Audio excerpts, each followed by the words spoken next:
Uh-oh. Uh-oh.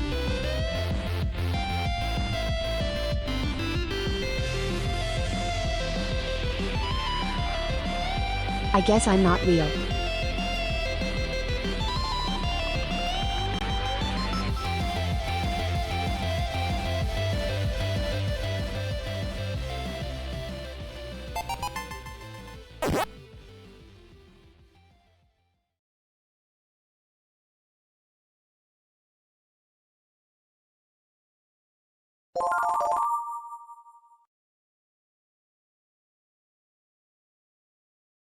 Hi, my name is Sally, and I'm the half-game genie hostess of the Last Light Lounge. You're not snacking, are you? Don't you dare touch me with those dirty fingers! Ooh, I got Cheeto dust on your face. Ooh, how much time do we have left? 17 minutes left to beat Prince of Persia. Chat, the government knows that you took those hallucinogenics about an hour ago. You're gonna be in so much trouble. Oh, I didn't kill him. Okay, well, can we clear this level in 22 seconds? I got 2 fights to go.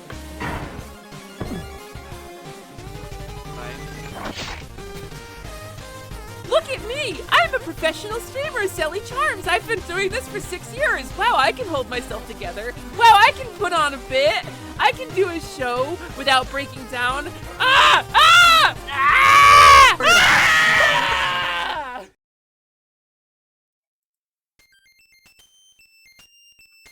I really like that trailer. I really, really like that intro video. It's really good. Noelle genuinely cooked on that. Hi, gamers. Welcome in. Welcome to Tuesday. Happy Tuesday. If it's Tuesday for you, where you are, on the planet that you're on, I hope you're tuning in well. I hope you're getting enough oxygen. I hope you have enough carbon in your diet. And I hope you are, and not too much carbon. Because if you eat too much carbon, they'll be like, ma'am, you need to leave the garden center of the Home Depot. This is illegal. So just the right amount of carbon. And I hope you are evolving well. Hi, everybody. Welcome to the Last Light Lounge. My name is Sally. That is short for Celeste. As always, it's still short for the same thing it was last time I said that. And it is the Tower Week. We have paused the timer in favor of the Tower. That's right. We're helping our friend Ryusei Shining Heart and, by proxy, Printers, who lives with him at the Tower, meet some expenses that have been incurred. In addition to not making as much money as the job promised, they have signed up for a new apartment and are stuck paying for this lease unless they want to pay thousands to break it and move again. And they've incurred thousands of dollars worth of debt in this process. So we're helping them out Cruising for Woody's this wish week. has expired. Wait, did you make a wish? Oh, you wish Silly was real forever? Oh no, it expired? Ah.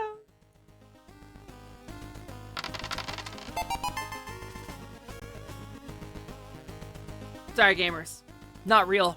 Imaginary cowgirl, fake Newton of your imagination. Sorry, gamers. A cowgirl is just a cowgirl, but a Newton is fruit and cake. Am I dating myself with that? I don't think this commercial has been on the air since like the early 90s. You did a good job. You did a good job. Good job. Those two really don't have much luck, which sucks. They deserve happiness. Honestly, it's been tricky for a lot of us. And obviously it's been tricky for everybody, right? But the thing about VTubing is a lot of the times we get into it because we are unsatisfied or because things are breaking down already. I, for example, can't maintain a normal job, which is kind of like a comorbidity with being in financial dire straits. So VTubing, I guess you could say, is like comorbid with being poor and having financial instability. I suppose that's true. I wish I could say that I VTube just because I want artistic satisfaction, but the truth of the matter is, being a full-time streamer would be awesome, because that's a job I can do. If you're not dating yourself, can I date you instead? Oh, that's good. +2, Faye. +2. All right, for the next 43 seconds, Faye and I are dating. Girlfriend.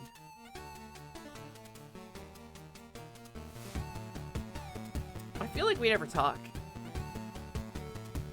I feel like communication is broken down and we never talk, really. You haven't said I love you the whole relationship. We haven't gone anywhere. We haven't gone on any dates. Well, are you embarrassed of me? Are you embarrassed to be dating me, Faye? That's incredible. I thought I was worth more. And you're couching it all in engaging parasocially. Can't you take me seriously? Can't you take our relationship seriously, my good friend Faye? How was it? Was I a good girlfriend? Let me pin that too, by the way. Let me pin the tower being in need.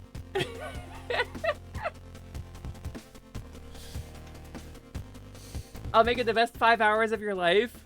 43 seconds? You'll turn it into 5 hours? Ugh, this relationship felt like it was 5 hours long.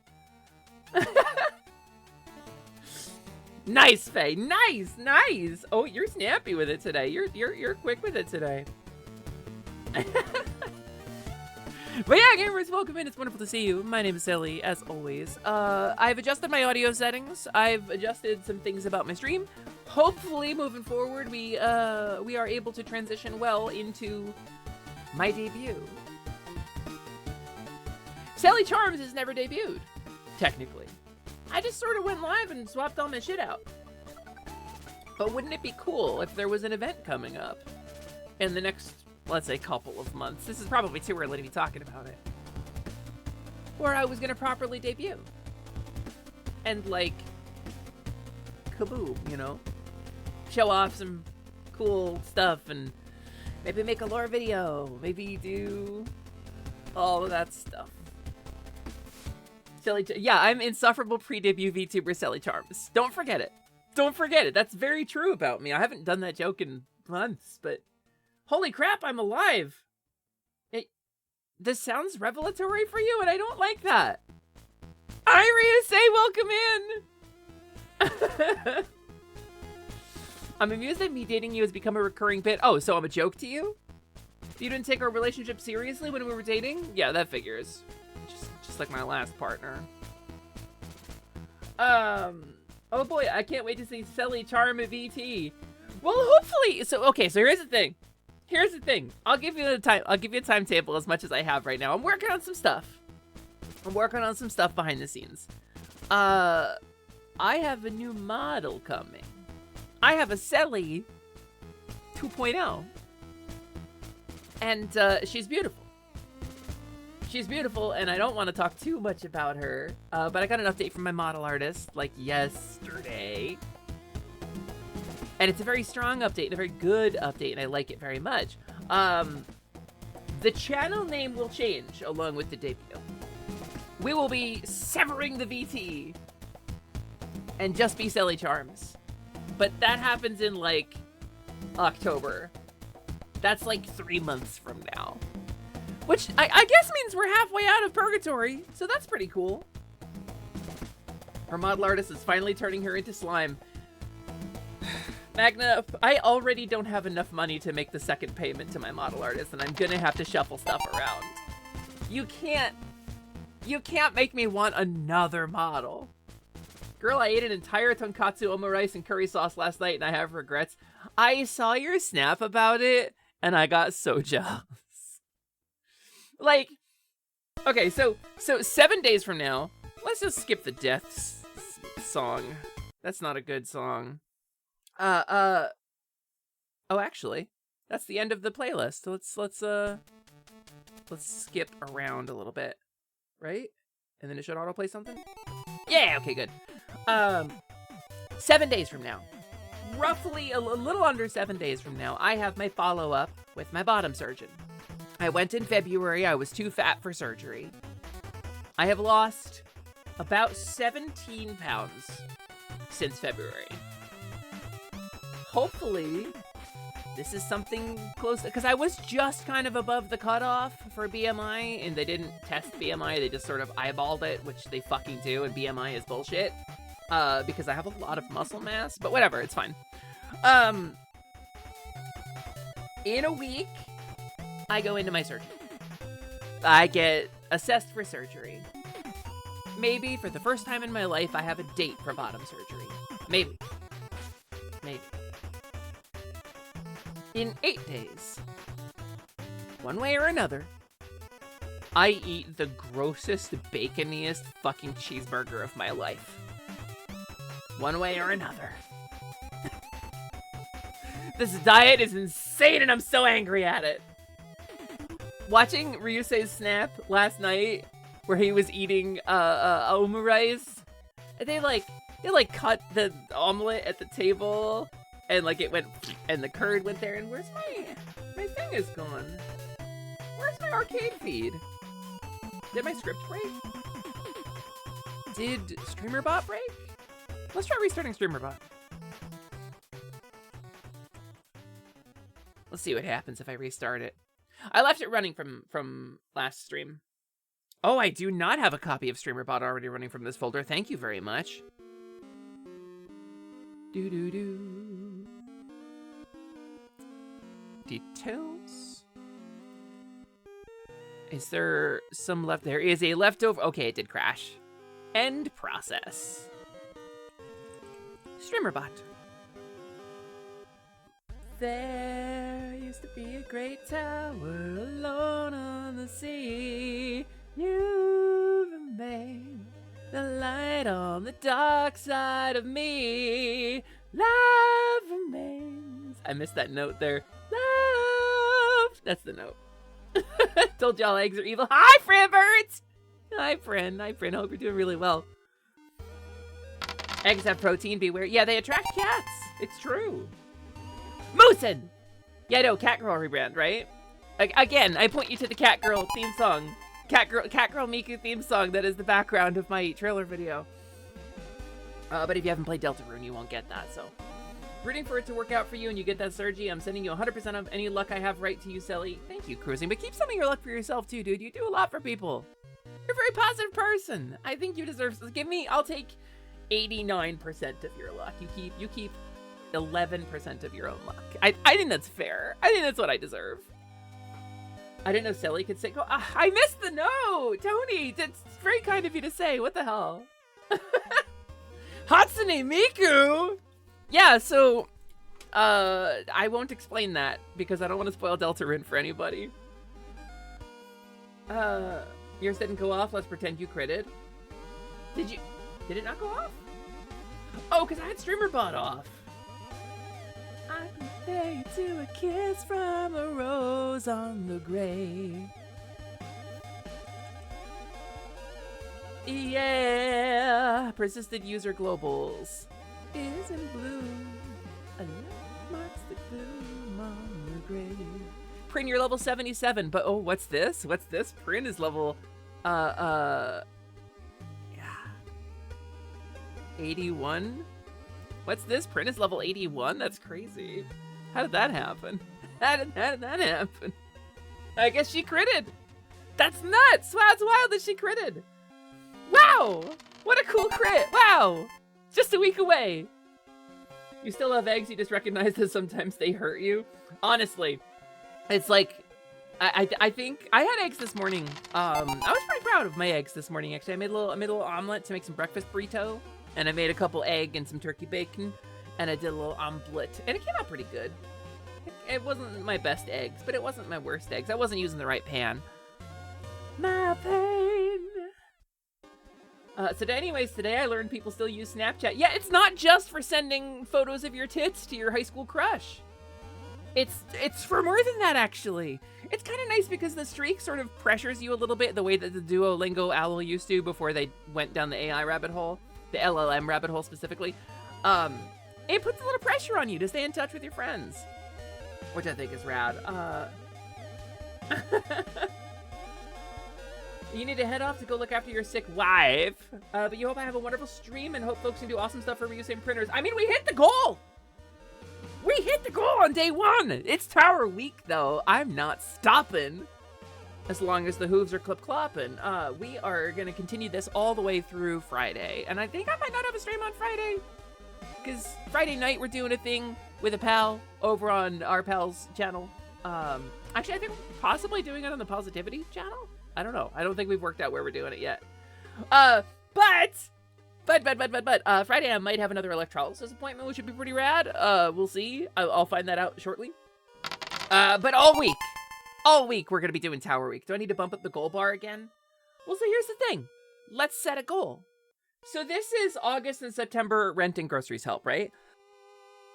The amount of money we've raised so far, just to clarify for everybody, this is enough to bring you back up to your old baseline from what you are supposed to be making versus what you're actually making, right? For August and September. So that's covered. You're kind of at the minimum. So what's our next goal? Like we've reached that now. It's so having something to strive towards, having something aspirational, is a good goal. It's a good psychologically. I mean, obviously people have been helping with Hot Cowgirl Summer, but without like a hard value to aim for, things are, it's not the same, right? So if we're gonna raise the goal, which I think is a good idea, let's pick something to raise it for. What's the next thing we need to get money for? It's also for sending pictures to people that pay you for them. I have never used it for that, but I do have very nice boobs now, so I probably could. Speaking of eggs, you are now all burdened with the knowledge that the Angry Birds 3 movie is now a thing. Angry Birds is alright. I'd rather watch the Minions movie than the Angry Birds movie, which says a lot, I think, but...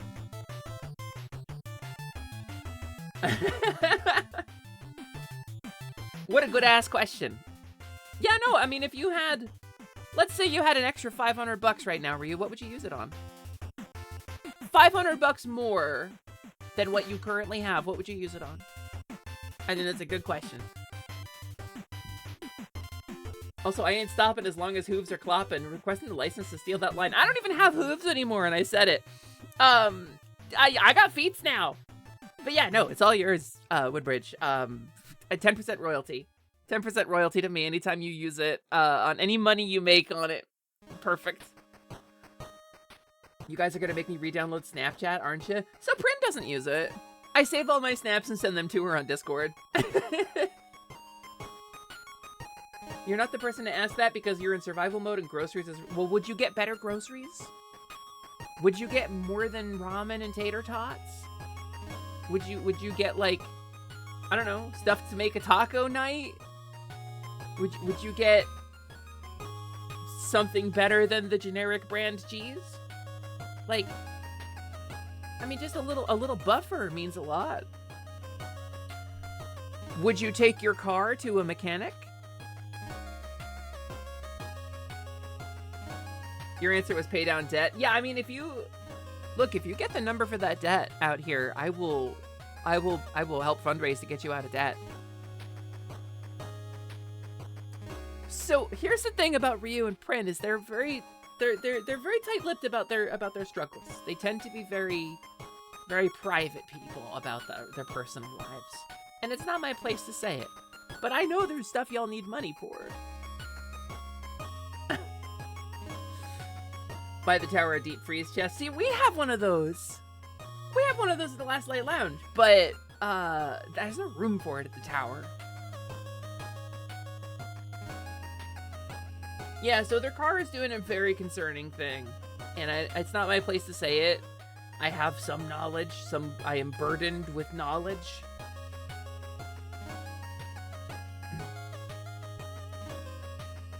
It's around 9:30 now if the payment you just made goes through. That's not too bad.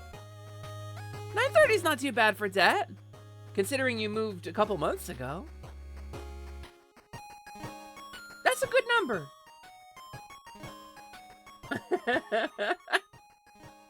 I mean, starting with getting them out of debt so that they're not utterly McFuckled if they have to take out a new car payment or something would be pretty cool. As someone hardwired to be financially responsible, but it baffles and kind of scares you how many people have money problems or are in debt. Well, okay, so debt isn't always a matter of financial responsibility. Debt isn't always a matter of financial responsibility. Sometimes you don't have the means to keep yourself out of debt. If you need to go on credit to live, it's not really irresponsibility. It's just not having enough. There's plenty of people who are taking on debt that they can't avoid right now. For clarity, the remaining debt isn't moving related. Oh, okay. I didn't know that part. You hate to be burdened with knowledge. There's an episode of Scrubs about it where Dr. Cox has a son who coughs. He's burdened with knowledge. I don't want to get into a big socioeconomic discussion about what debt means or how being in debt isn't a moral failing, but it's important to say that. It is very important to say that. I'm a very financially responsible person too. I'm very cautious with my money. I'm very frugal. I budget things very tightly. But fellow Scrubs enjoyer spotted that show was your upbringing. I can't do this all on my own. No, I'm no Superman. I'm no Superman. I guess I got a reboot. I guess they got a reboot, and they rebuilt the entirety of Sacred Heart because the hospital that they originally filmed it at got torn down because it was like a closed hospital when they first filmed Scrubs, and then they bulldozed the original site, so they couldn't go back to the OG set where they had previously filmed it, I guess, or something like that. For some reason they couldn't do it. They're filming at a different location now, so they rebuilt a whole fake hospital. Like, not like the whole hospital, but like all of the really important spaces, corridors, elevators, closets, all of the iconic spots from Scrubs in the reboot are from a rebuilt facsimile of the original hospital. It's a little eerie. Yeah, no, I'm a Scrubs enjoyer. I'm a big Scrubs enjoyer. Very, very much an enjoyer of Scrubbus. And it's like, I understand that there's problems. I understand that some of the storytelling is dated. I get it, but it was a multicultural, multi-ethnic, like very diverse cast, a very diverse show with some really great emotional beats and emotional things, and the Fortnite default dance comes from it. You two of you together Fortnite, both make for one barely passable doctor / labradoodle. Yeah! Scrubs enjoyer! / labradoodle. Yeah, I feel like you would empathize with Dr. Cox, yeah. So that's what the one Dr. Mario song was talking about? Yes, probably. Probably not, yes. We're doing alright, Vaporize. It's the Tower Week. We're trying to help Ryu and Prin with some financial hardships that they've fallen on. We're raising a little bit of money. The timer is paused for this week. Hot Cowgirl Summer is still sizzling in the sun. But the timer is paused. We are instead focusing on the tower down below. You can check the pinned comment if you want. ! Tower exists if you wanna help Ryu and Prin get out of debt. And since they have enough money now to survive for the next 2 months, and this doesn't resolve the problem, but that does give Ryusei some breathing room to try to find real work, as opposed to the work that they lied to him about. So, ta-da! We hit that goal, and we're moving on to the next one. I appreciate y'all so much. Even if you're just lurking, even if you're just vibing, go give Ryu and Prin a follow on twitch.tv, Ryusei Shining. That's Shining Hard VT and Printers. 2 of my closest friends who I love very much. Hello, Neko Riddles. Welcome in. Thanks for checking in. This job is stupid as fuck in case y'all missed Cowrie's rant about it on Sunday. The short version is like, Ryu's working in IT. He's doing help desk stuff. And sometimes Ryu will get a call, and he'll call up because he doesn't have the training or authorization to resolve the problem that he knows how to resolve. So he'll call up the chain. And eventually, he got redirected back around to someone who works for his own company, who also didn't have the ability to resolve the problem. And that's the kind of job this is. In addition to, like, you know, blatantly lying during the interviewing process about the pay rate. I'll donate as much as I can at this time. Fortunately for streamers, I am less than frugal. Listen, you only give what you have to spare. This is very important. I don't want anybody to overextend themselves, but it really means a lot to me if people are willing to help Ryu and Prin. So they're set for August and September, based on what Ryu's making plus what he isn't making, to get back up to what he was supposed to be making, and he can find something better.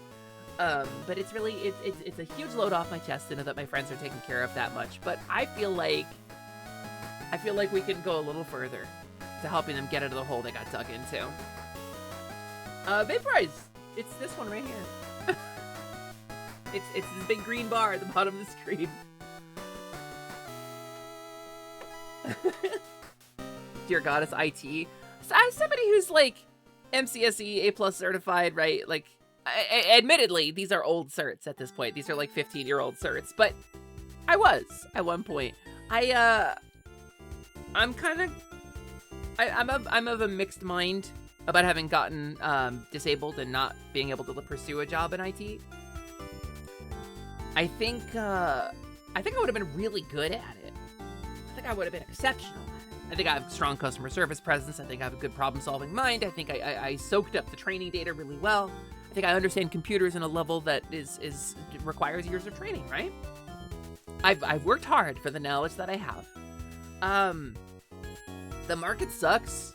Transphobia sucks. And as evidenced by my buddy Ryusei over here, it's clearly not a super satisfying career path for him. Transphobes are cringe. Transphobes are cringe, bro. Transphobes are cringe, bro. I mean, it's true, though.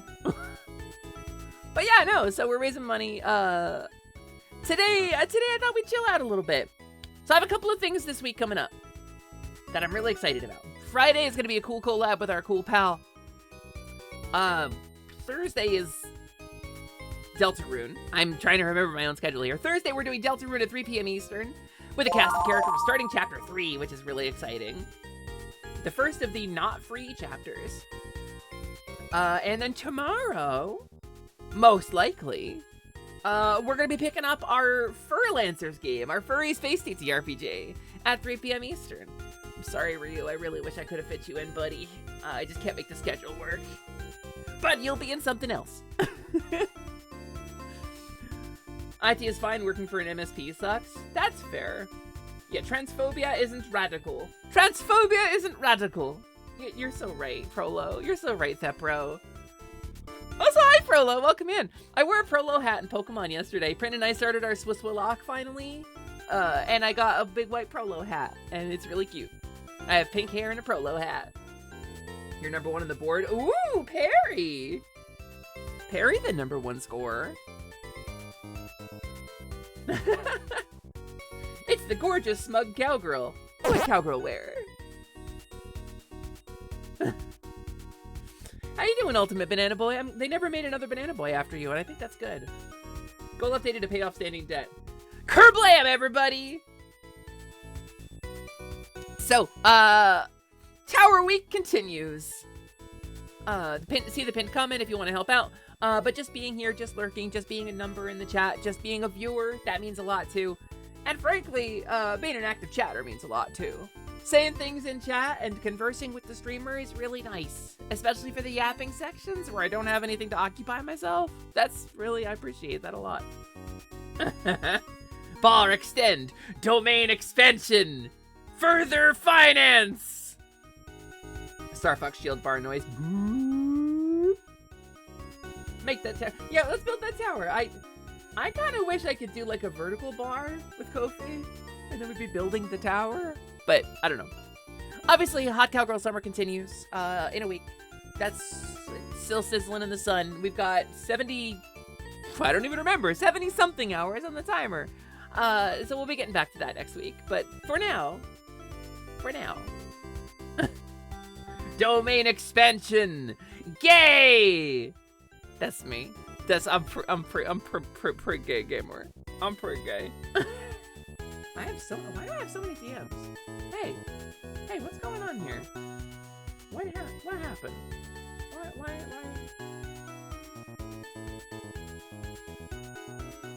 Hold on.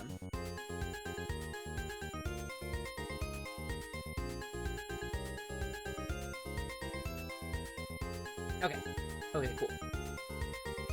We're settled. Household DMs. You attempted to host a pickup game as per my advice. It was precisely that day your laptop decided to break and not hold a charge. Oh no! That's the worst. You're crazy! Mr. Vaporize. Donated 8. Here you go. Hope it Mr. helps. Vaporize donated 8. Thank you, Vaporize. Hold on, let me move this up here so I can actually see the things. You're crazy. There we go, right in the middle. Smack in the middle. Thank you very much, Mr. Vaporize. I appreciate it. It did, Mr. Vaporize. It's not I don't know, it's not a super complicated name. But no, I'm proud of you for attempting to host a pickup game. I think that's rad. I think that's very rad. Iconic Hydro Thunder sound effects. I learned it was Hydro Thunder like yesterday. I was like, what is that from? You'd be surprised how many get it wrong. Let's see.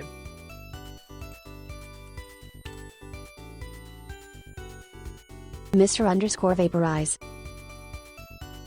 Amazon Polly does okay. But yeah, no, I have some cool stuff planned for a debut coming up. Mr. Vaporize. That's also Amazon Polly. Same system, actually. But thank you so much for the dono. I appreciate you so much.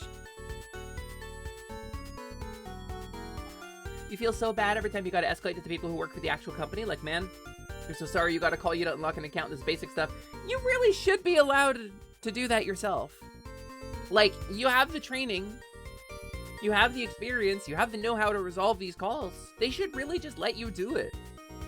You're crazy! Cruising 13 donated 10. Cruising, let's go! Thank you Build for that tower 10! high. Oh, we're so close, gamers. We're so close. Thank you so much, Cruising, for the $10 dono to Ryusei and Printers. I really appreciate you. No, it's a law issue? Is it a law issue? You think so? I mean, probably like privacy laws, right? But they've got to be able to train and certify him to handle that kind of info. Law. So I like the rule of law. Generally, I like the rule of law, you know, for the most part. I'm not a big fan of enforcement the way it's currently being handled, but the rule of law is all right. It allows me to have things like an FDA, not have metal shavings in my food. That's pretty cool. But like, sometimes the human element is lost in bureaucracy and red tape in a way that is frustrating. It's the data controller versus data manager issue. It's not about certifications, it's about data handling with GDPR type stuff. So I was close. I was pretty close with my assumption. I don't know. See, I've done call center work, but I was authorized to do a lot of stuff at that call center. So like, I handled a lot of stuff. I just like there's a section of society that is bound by the law but not protected by it. A separate section is protected by the law but not bound by it. That's preach. Mwah. Chef kiss. Well put. Well summarized, meats. But I don't want to go down a dissertation on capitalistic versus socialistic society. I instead just want to say love each other and do your best, and thank you for helping Ryu and Print. You're crazy! That's kind of Sura where I'm at. Kaiko donated 10. Hello to Sura! Sploosh. Thank you so much for the donation. Thank you so much for giving 10 to my pals. I appreciate you so much. Hi, Jing! Nice, level 73. You're almost caught up with Bryn. Lucky 7, sploosh. Sploosh. Yeah, we live in a society. The Junkler, 2021. We live in a... Do you ever wonder why we live in a society? A society, we live in it. The Junkler. That's what he says. Love each other, kiss your friends, trans your gender. Well put. Well fucking put. But yeah, no. That's the dono cost on your side was 777. Wait, really? A perfect exchange rate? Ugh, that's where you do a cutaway to all the members of Positivity going, ugh, a perfect exchange?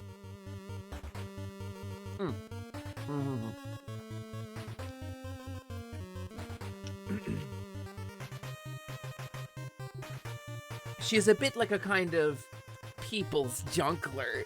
You're so correct. Be crime, do gay. I would rather not be crime anymore. I think I've spent enough of my life being criminalized. I will do gay though. That's easy. That's kind of my thing, actually. But yeah, gamers, thank you so much for helping out Ryu and Prin. Like I said, tomorrow, TTRPG Day. Thursday, Deltarune Day. Friday, I'm not sure. I don't know what my schedule's gonna be like on Friday. Last time you went to Pride, the cops asked about your Be Gay Do Crime placard. This is why we say no cops at Pride. Because not only do they fully miss the fucking bus on what it is they're supposedly presiding over as a security, de-escalation, whatever, right? But it actively endangers members of the queer community. I don't love that. I don't love that. What crime? Do you not get it? What, are you offended? Did I hurt your feelings?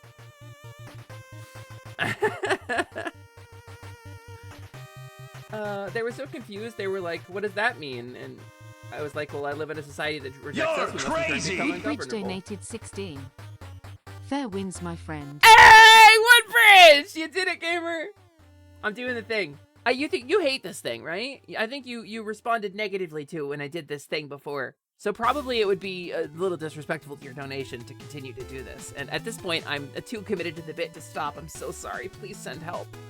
Seriously, thank you so much for the donation. Thank you for donating $16 to Ryu and Prin. I really appreciate you. That's very, very cool of you. We're getting there, gamers.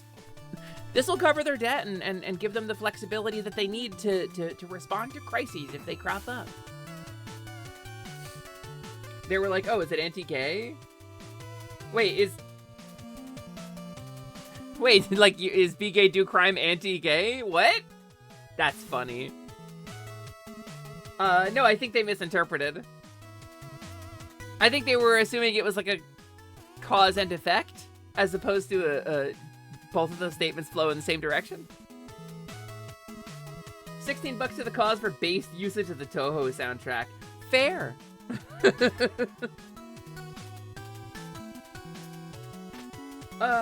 When Sally does multiple facial expressions, I find it too funny to imagine the dancing on the pedals she must be doing. What are you talking about? It's so easy to dance on these pedals. I'm basically a pro at it. I don't have any other expressions on this model though, so you only get 3. You can usually see so some streamers, like, you'll see them like reach down if they have hand tracking because their buttons on like their keyboard or something run their expressions, right? I on the other hand have the foot pedal, so you'll see me like adjust a little bit sometimes because I sit like, that's me adjusting. I sit with my leg up under my other leg like a weird gargoyle. And so I have one foot down on the pedals, and I'm like constantly scooting them around so I can access them with whatever foot happens to be near the floor. But if I have the wrong foot near the floor at the time, I have to like move everything, and I have to buy time because as a streamer, right, we set up a performance. I have to like line up in advance my expressions and what I'm going to use for the sentence I'm about to say, because I'm very smart all the time, and sometimes my brain works too fast for my mouth to follow. But as a streamer, it's forced me to think ahead a little bit. You're basic as fuck because Cyrano is your favorite Touhou, but thank you. I don't know anything about Touhou. I've never played a Touhou game. Never once in my life have I played a Touhou. You love the ufufufu? Yeah, Disco really kicked ass on this one. You would have done 56 since Sakuya Izayoi, whose theme Flowering Night was playing, as the 5th boss of the 6th stage, but you're in saving mode right now. That's so important. Please, if you don't have the money to spend on a streamer, don't spend the money on a streamer. I really appreciate you supporting us. Thank you so much for protecting my friends and supporting my friends.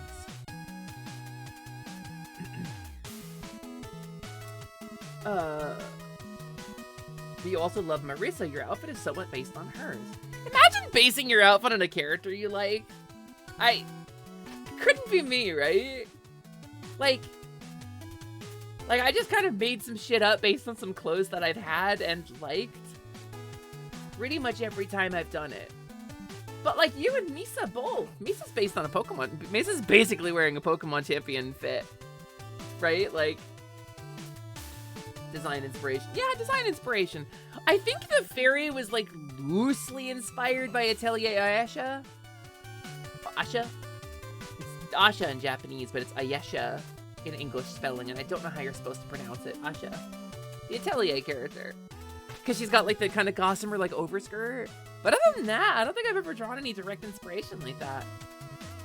Your hat is loosely partially inspired by Pokemon also. So is it XY? X and Y? X and Y has that hat. Atelier fits are so good. Listen. They're so good. Hold on. So, the character you play as, the primary character, the main protagonist of Atelier Ayesha, Atelier Asha, however you pronounce it, is save image. Let's not save it in the Dinosaur Planet Decomp folder. Let's save it in this folder.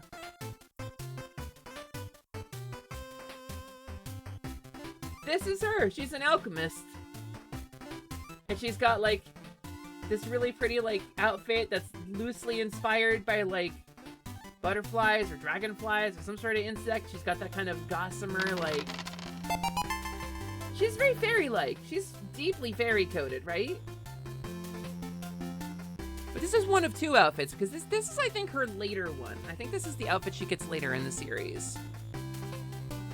And I'm trying to find a good picture of her from the original game. Yeah, here. Save image. She comes in two modes.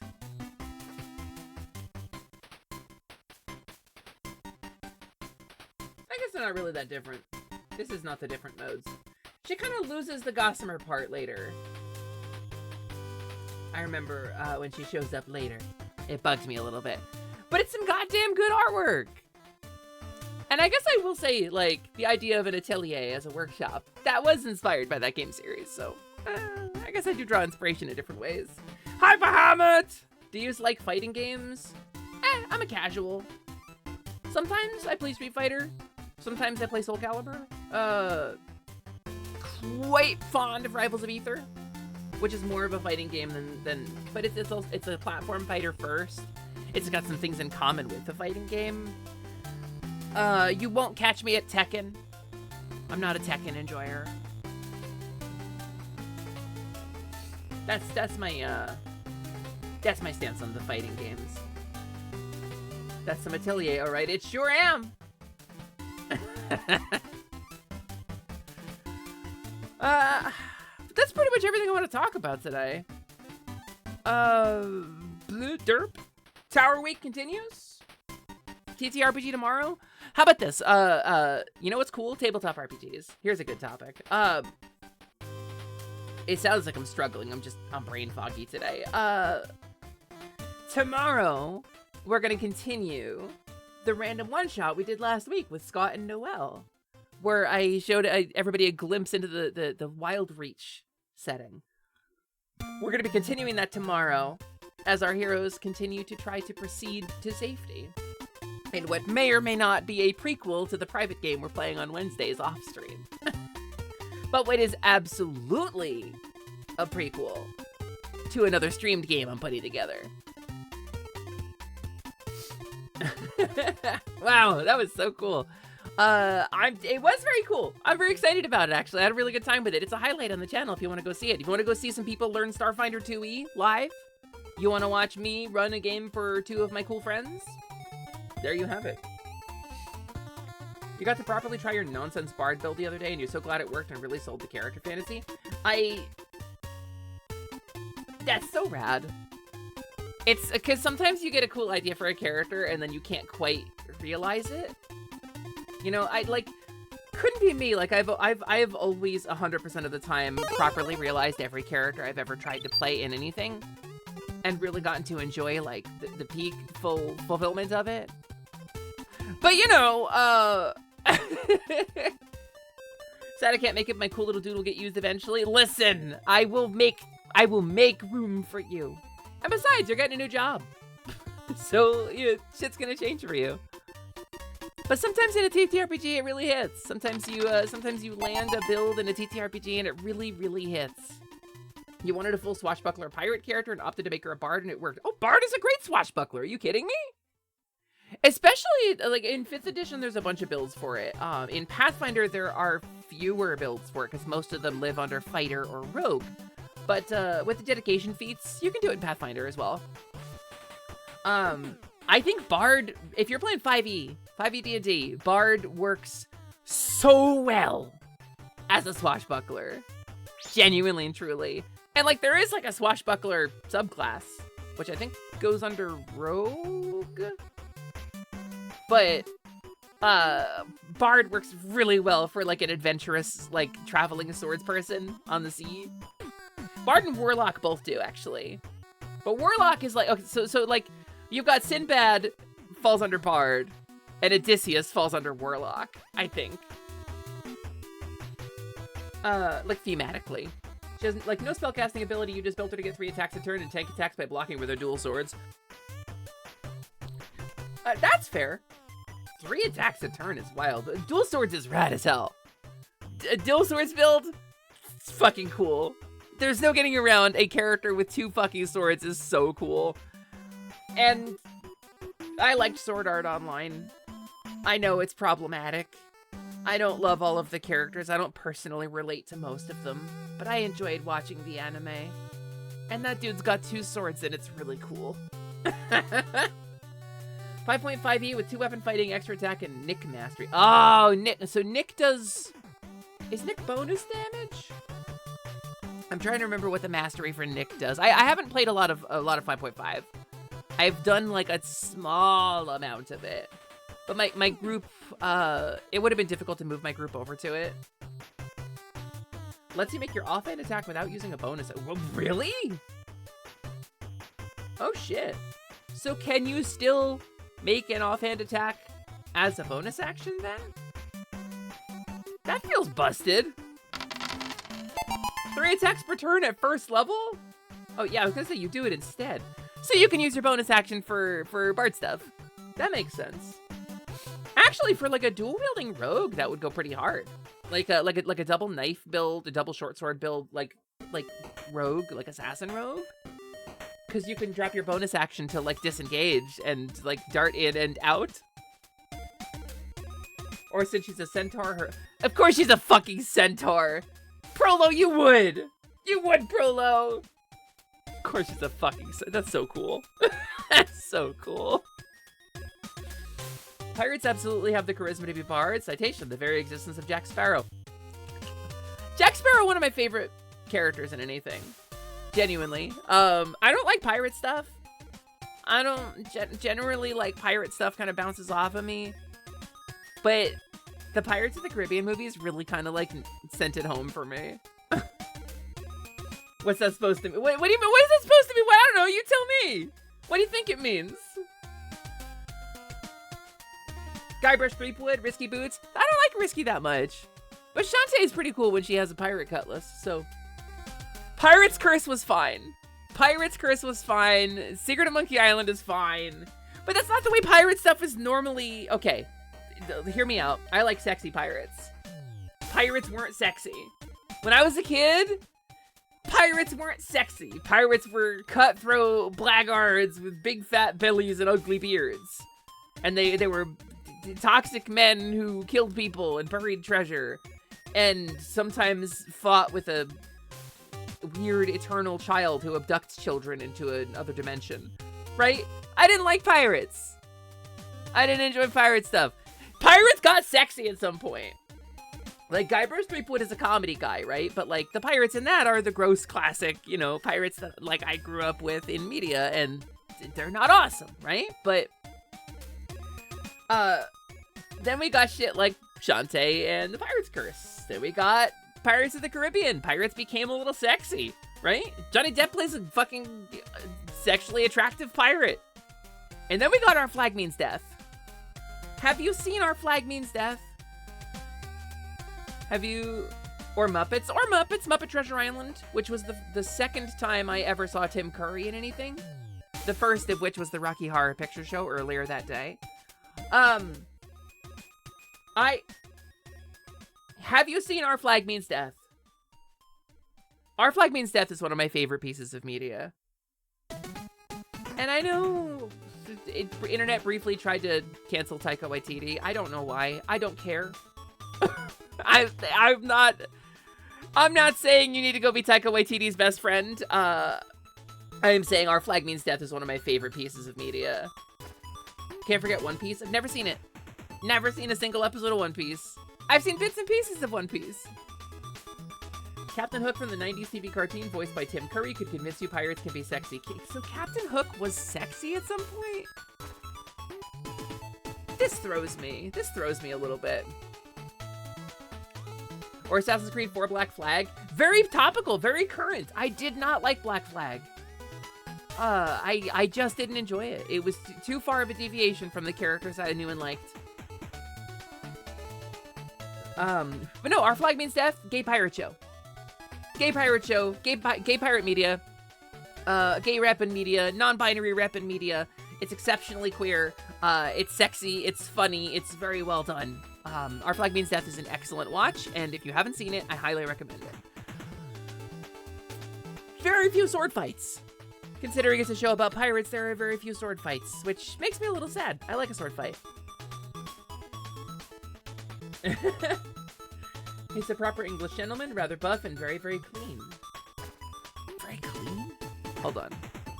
English gentleman, kind of like, but, Captain Hook 90s cartoon.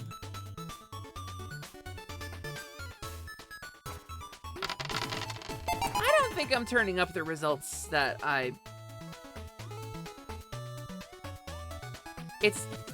guess Fox did a show with Jason Marsden and Tim Curry.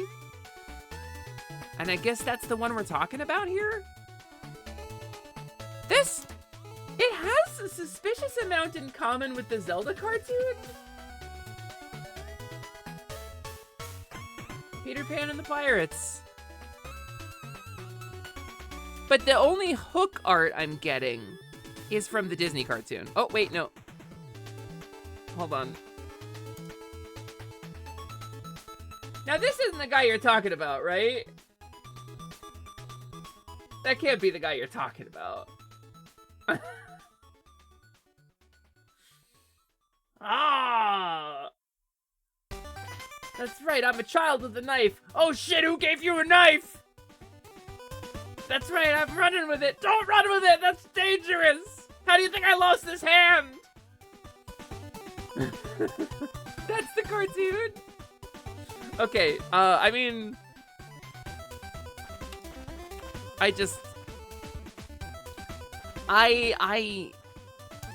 am in no position to talk. I am in no position to judge you for the things you find attractive. In fact, I think what is an awakening for you could well be a perfectly valid awakening, regardless of what I think, or how I feel.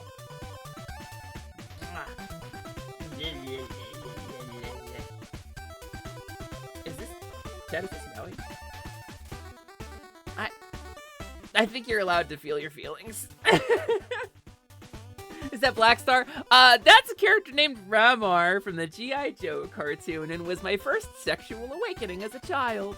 The first time I remember feeling attraction to a character was Ramar from G.I. Joe, and that's very bad taste. Very, very, very bad taste. But, you know, I was just getting hormones for the first time, and I interpreted it as, wow, he's so cool. What a cool character. I can't stop thinking about him. How cool. Oh my god, he's so beefy and muscly and strong. And that's so cool. What a cool guy. Be like him? No. God, no. No, I don't have any interest in that. I just think he's so cool and can't stop thinking about him. I learned later in life that that was the original version of sexual attraction in my head. Someone very recently posted a monologue he did from like the first episode. It's really good, actually. What are we talking about? Sorry, I don't know what you're responding to, but we've talked about like a bunch of different shows recently. Are we talking about the Peter Pan show? Really? Silly, that's legit how I reacted to Aragorn. Fucking Viggo Mortensen, are you kidding me? Let me talk about the guy who, the dude who made it okay for men to have long hair in the United States. Talk about fucking Viggo Mortensen? Yeah. Yeah, Prolo, you're really not wrong here. This is like the coldest take. This is the lowest hanging fruit. Absolutely, this is one of the hottest men who ever lived. Are you kidding me? He's fucking gorgeous. This is the dude who made it okay for men to have long hair in the United States. And like, do you want to know what he looks like when he's not Aragorn? Because things are different sometimes. Things are sometimes different depending on the angle you look at them from. And it just... like, everybody's got bad angles, right? So... no, he's a super chill guy. Like, it was... fuck, who did he buy the horse for? It was Liv Tyler, right? Was it Liv Tyler? Or was it... No, it was... shit, I don't remember. It was one of the girls who worked on Lord of the Rings with him. Loved her horse so much and was, like, devastated to be separated, and Viggo Mortensen just fucking bought the horse for her. It was either Liv Tyler or it was the girl who played Eowyn. I cannot remember who it was. Whose name I don't remember either. Miranda Otto. You got a good memory, Prolo. I got no clue. He's got kind eyes. No, apparently he's just chill as fuck. Apparently he's just one of the chillest dudes. Ramuseli, Rufinawi, are you speaking fucking Al Bhed in my chat? Ella Dusadwi, are you kidding me?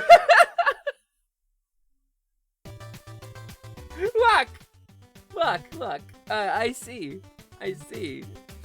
That's a deep cut, Taki. We haven't gotten the Al Bhed in Final Fantasy XIV yet, but when we do, when we get Blitzball and the Al Bhed. Ekbaig Al Bhed. I don't speak any Al Bhed at all. In Final Fantasy X, there are dudes called the Al Bhed, and they speak a foreign language, which is just a letter replacement cipher for English. The Japanese translation, I want to say, is a letter replacement for, like, kana, I think? But basically, they speak a foreign language that you could decipher if you have, like, a notepad and a little bit of time. Made it okay for men to have long hair in the US. Krelly, are you aware the 80s happened by extension hair metal? Do you think hair metal and glam rock deeply saturated with gay artists?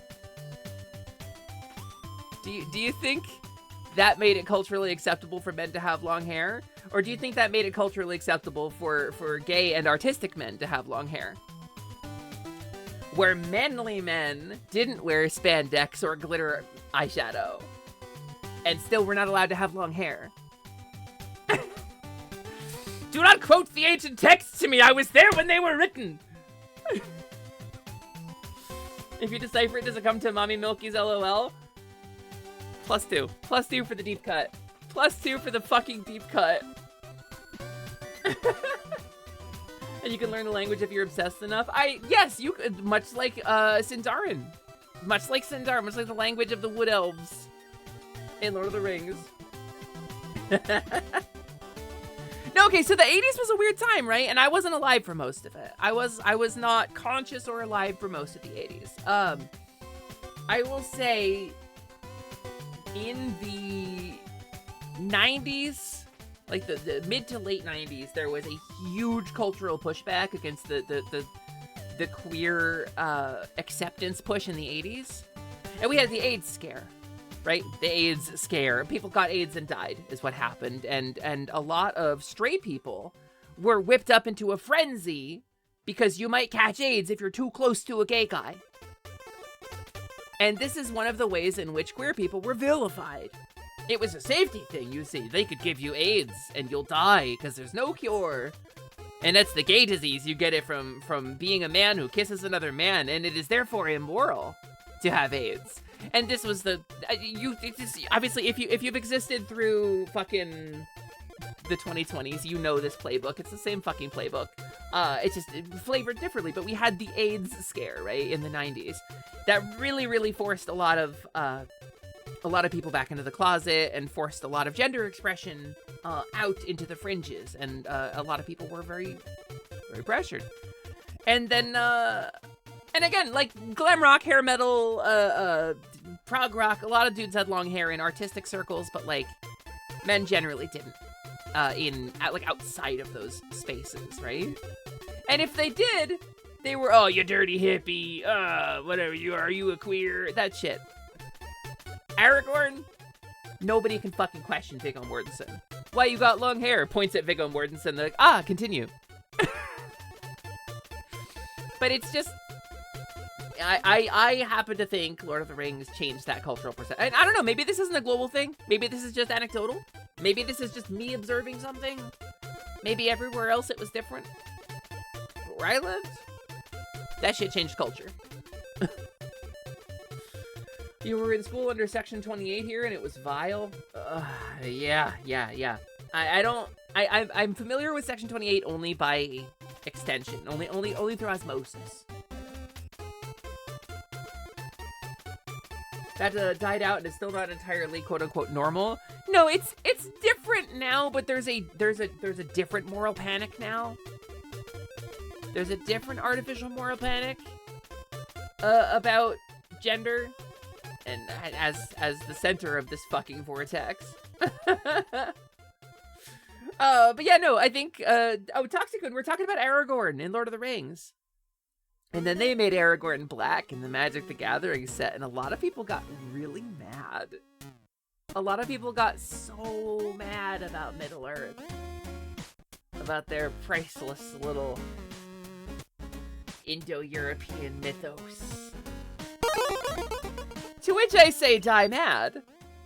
I won't pull you out of the quicksand. I will, in fact, give you tooltips on how to mash the A button, even when it doesn't work.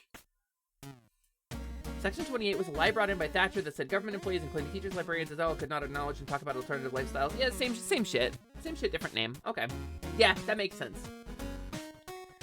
Yeah. Guys, I don't want to go down this. I don't want to go into this conversation. I'm trying to acknowledge and bounce on. Let us not discuss the dreary and upsetting political landscape. Let us not do this. I know we're all really raw on that topic right now. Took me a minute. But I would much rather not talk about it. Streamer DMs. Okay, hold on. I'm fluttering away. Give me a sec.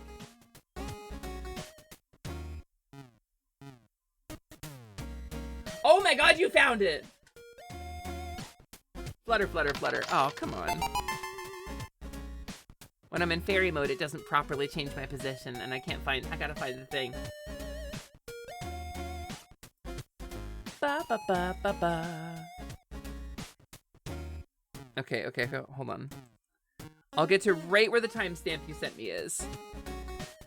Oh, this is like very much animated by the people who did like all of the shows I watched in the 90s. This is very much the same studio that did like Captain N. That is unmistakable. Hold on.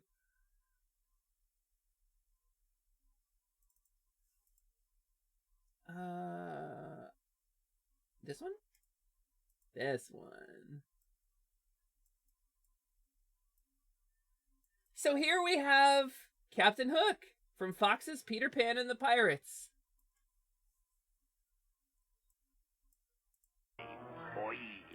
So there is no reason why I shouldn't put you and Neverland out of your misery.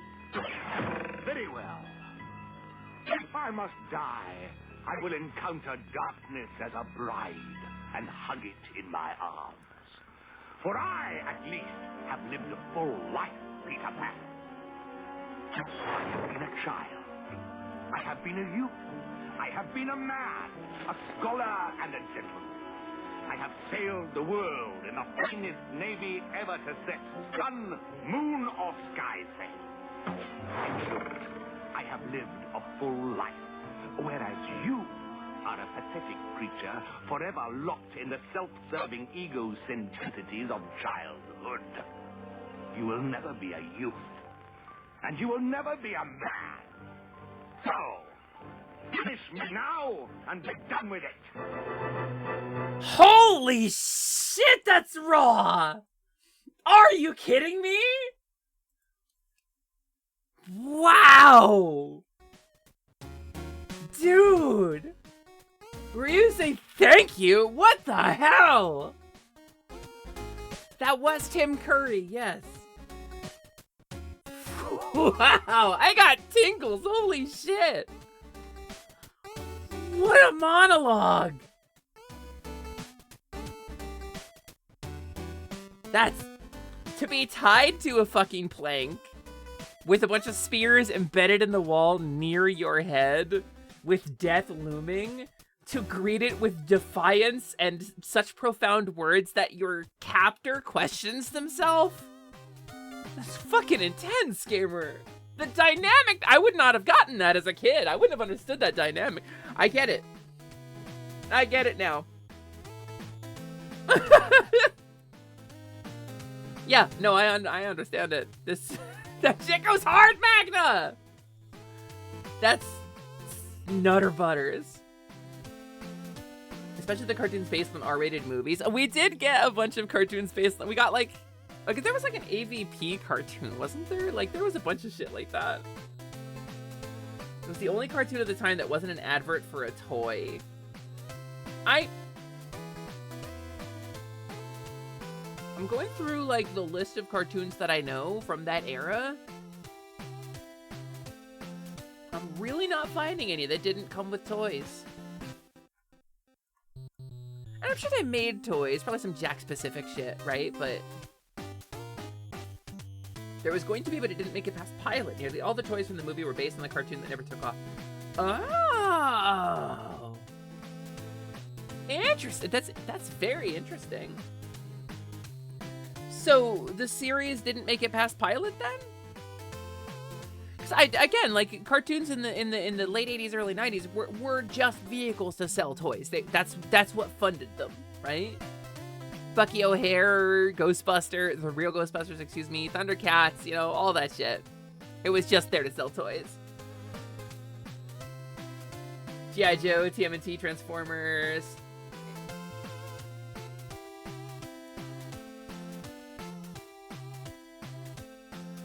Yeah, G.I. Joe, listen, okay? If I control Z, you'll see Ramar. I get it, like, they made a Ramar toy, you know? She-Ra? Yeah, Masters of the Universe in general, absolutely. Street Fighter even. I had some of the Street Fighter toys. I remember some of the Street Fighter toys. I had a few of those, Arba.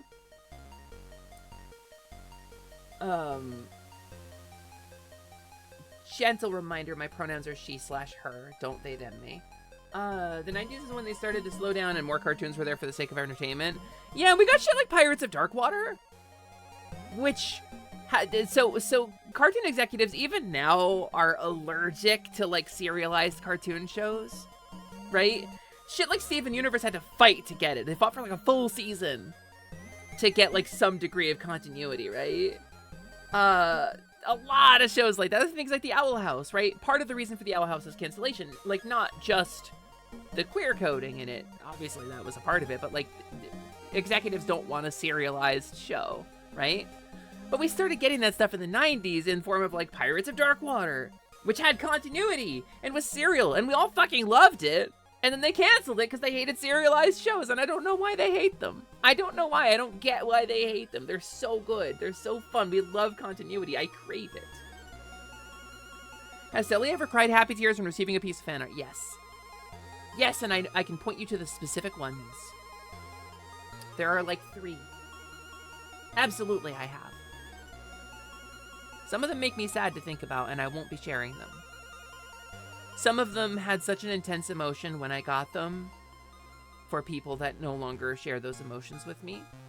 But I have cried happy tears about them. Some of them some of them are okay. Some of them I can still feel those feelings about. Half-hour-long toy commercials? Yeah, you don't know if the pilot exists anywhere online. All you have is screenshots and absolutely would have watched the Aliens cartoon. Oh, the Aliens cartoon, right, yeah. I remember it being a thing. I probably would have watched it, too. I had a friend who was super into AVP when I was a kid. What about Amphibia? I've heard good words about that one. Amphibia, I enjoyed Amphibia. I didn't particularly relate to anything in Amphibia. I don't think it hit relatability notes for me. I enjoyed it. I thought it was a well-told story. It was interesting. It was fun. It took a surprisingly dark turn, but I don't know. I think, you know, like Star versus the Forces of Evil, I don't have anything in it I particularly relate to other than familial trauma. So like, but it gets serial points, you know. Hold on, I got a piece of something stuck in my keyboard here. Got it. Silly hates frogs. I hate specific frogs, Magna. I hate certain frogs. It also makes you laugh in hindsight that when you were a kid, everyone around you was obsessed with Action Man. You were just like, you don't get it. Why would you like this? I feel similarly, although I did really like the G.I. Joe cartoon, so I don't know if I get a pass on that. Which is iconically like a boy cartoon, right? The boy cartoon. But I always imagined being the girl in the boy cartoon. In my head, I was like, oh, well, I'm Lady J. I'm Scarlet, right? Whatever. To be the girl in the boy cartoon, that was always like my fantasy as a kid. Sally hates specifically Battletoads. None of them are frogs, thank you. Rash, Pimple, and Zits are all toads. Amphibia is amazing. Everyone should watch it. I liked Amphibia. I thought contemporary show Owl House was more my speed. Fuzzy, hi, hello, welcome in. It's nice to see you. Howdy. Been a while. It's nice to see you. How you doing? I hope you're holding together really well, Fuzzy. Certain frogs that throw dodgeballs at me. How dare you? I would never admit to hating Magna. Or the poison dart frogs, those suckers are nasty. I love the poison dart frog, actually. I think they're very beautiful. I have a D&D character who is a frog person who is based on them. Actually, man, it's weird because it's like, oh yeah, he's muscular and manly, but you can also dress him up and he wears blue underpants. I mean, like, a dress-up doll for playing pretend is, like, not a particularly gendered thing, I think. I think the idea of fashion should not be inherently gendered. I think you should be able to wear clothes that look good on you without people misgendering you about it. The smoke monster got you, but you're doing good. Thanks for asking. Hell yeah. I'm sorry about the smoke monster. I've also been there for the last couple of days. I live on the Great Lakes in the American Midwest. We got... Smoke's bad today. It's not as bad as it was last week, but it's bad today. I was outside for a little bit with the cats, and it was not pleasant. You got into anime fairly easily. One of the early media crushes was Sosei Seki Rosen Maiden. I'm familiar with that only by name. My first anime, that I knew was an anime was Sailor Moon. Sailor Moon Season 1, my first anime I ever, clocked as anime. Like, I was raised on Speed Racer and Astro Boy because that's the shit my dad was into. But my first anime was Sailor Moon Season 1 on a VHS, a crusty ass VHS, or crusty ass series of VHSs, which I watched when I had 103 fever. So, I'm basic bitch, I guess. Once you got into anime, I stopped watching a lot of the other stuff available, mainly because it wasn't seen as socially acceptable to watch girl shows, but anime was all lumped under nerd shows. Prolo, I fucking felt. There is, I'm gonna make a Deltarune comparison. There is a character later in the series with trans vibes. And as I turn into this fairy, this delightful pink feminine fairy, I will mention a thing that I talked about that is mirrored in the current chapter of Deltarune, where it's like, do I deserve this? Is this something I have access to? Is this something I can be? Jury's still out. Am I lying to myself or others? Am I just pretending? Am I faking it until I make it? Do I truly embody this, or am I just wearing the suit? A lot of questions that would have been much more easily answered had I been allowed to be into quote-unquote girly media earlier in life. Sosei Seki was a doll girl dressed like a frilly Victorian boy with a top hat and giant scissors. I remember scissors being a thing. Okay, that's an incredible name. My follows are anonymous, but I need you to know that's an incredible name. Thank you so much for the follow. Welcome to the Last Light Lounge Gamer. My name is Sally. That's short for Celeste. I'm the Half Game Genie hostess of the Last Light Lounge. Some kind of cat girl, you say? So I've never really related to cat girl. I became Ushimimi. That's my username on a bunch of websites. Because I wasn't into cats, but I like cows, right? And everybody was like, cat girl, cat girl, cat girl. And you'd think I'd be more into them, but, you know, given everything you know about me. But, like, I don't know. I just never really related to cat girl. But Delta in Chapter 5 got me questioning. What's so great about them, huh? Damn lakes thinking they're so great. They're freshwater oceans. That's pretty awesome, Fatagan, unless you live close enough to them to get the midges. And the mayflies. To quote that one meme, all clothing is unisex if you... Oh, wait, hold on. If you're not a little redacted about it. That's fair. Only anime you remember first watching was Tenchi Muyo, only because your dad got it from you in a library and says, I think you liked it. That's wild! Tenchi Muyo from a library? Not even like Toonami. Not even Toonami Tenchi. Not even like Steve Bloom tells you what anime are cool. Straight up from a local that's wild. Support your local library, gamers. Seriously, and without a hint of irony, go get a library card. Go support your local library. Your first anime DVD you randomly bought at a Suncoast video was Ruin Explorers. Ruin Explorers. I know that name. Why do I know that name? What do I know that from? That's not a Sword World, is it? Hold on. Is that a hentai? Or is it a Sword World? Ruin Explorers anime. Oh, it's a Sword World! It's very much a Sword World. Bum, bum. Where does that take place? Let's see. Bum, bum, bum, bum, bum, bum, bum, bum, bum, bum, bum, bum. Actually, the art of this is kind of fucking fire. I'm kind of really into these characters. Wait. Gamers, I think I might have a thing to go check out. Can we talk about these fucking character designs? Can we talk about how bad I want to be drawn in this style? Can we talk about how desperately I want to be drawn in this, like, 90s anime fantasy style? This is the shit! And there is, like, a fucking... Oh, the thumbnail here. Hold on. I don't play it. Okay, there is a little bit of ecchi in this. I'm seeing there's a little bit of ecchi in this, but, like, I'm gonna share a window very briefly. At a spot where you can't see the next bit of this shot. But this is one of the search results that came up was this thumbnail, and I want to show this.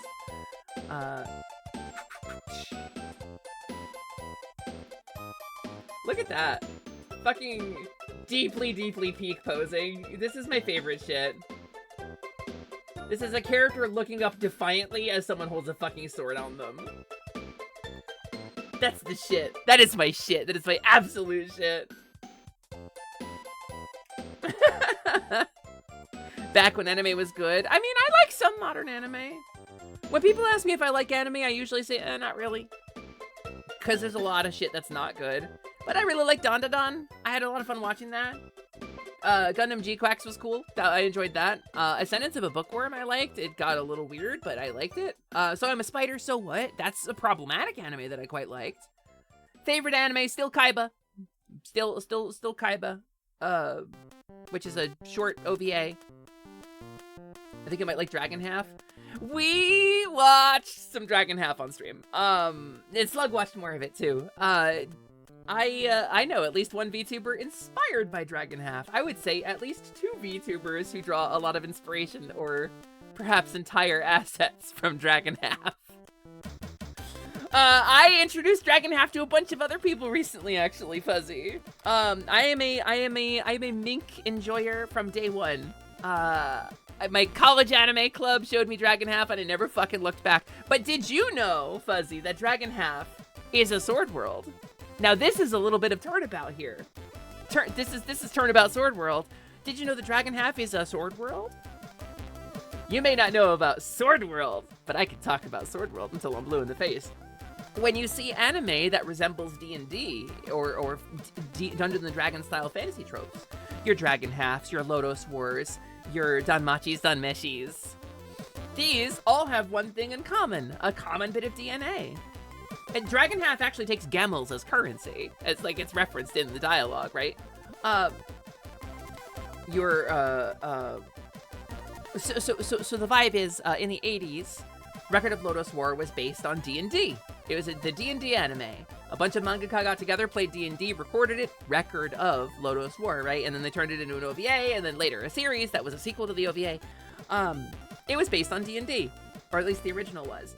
TSR, the company that owned D&D at the time, got into negotiations to make an official Lodos War sourcebook. And like everything else, those weird right-wing, quasi-libertarian morons who ran TSR did, they McFuckled it.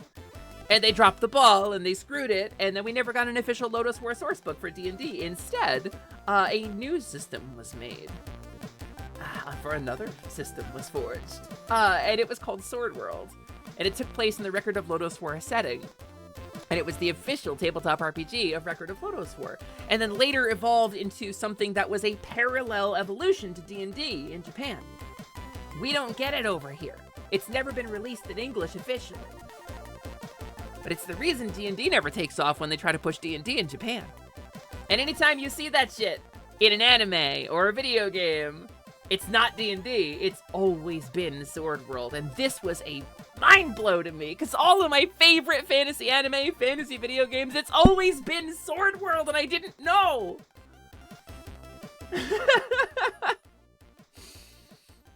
And I just need to be so clear. You didn't know there was a show, what, Dragon Half? They made 3 episodes of Dragon Half? There were 2 episodes.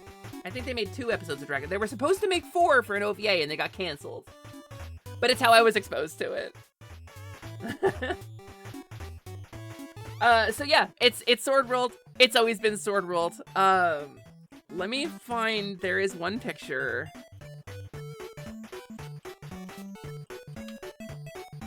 Let me find, it's somewhere in one of these 2 folders. I'll just find a new copy. Here it is. Can I find the HD version of this image? This is not the HD version of this image. No, this is the low quality version, wait. Okay, hold on. I think I might have found it. I think it's in this folder. No, it's not.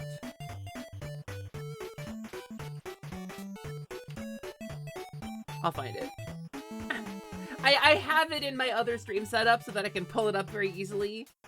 I do not have it in this stream setup for Silly Charms. Aha! Bam! A full white screen. Because that's what you wanted, right? It's a really big image. Hold on. I'm scaling it down bit by bit.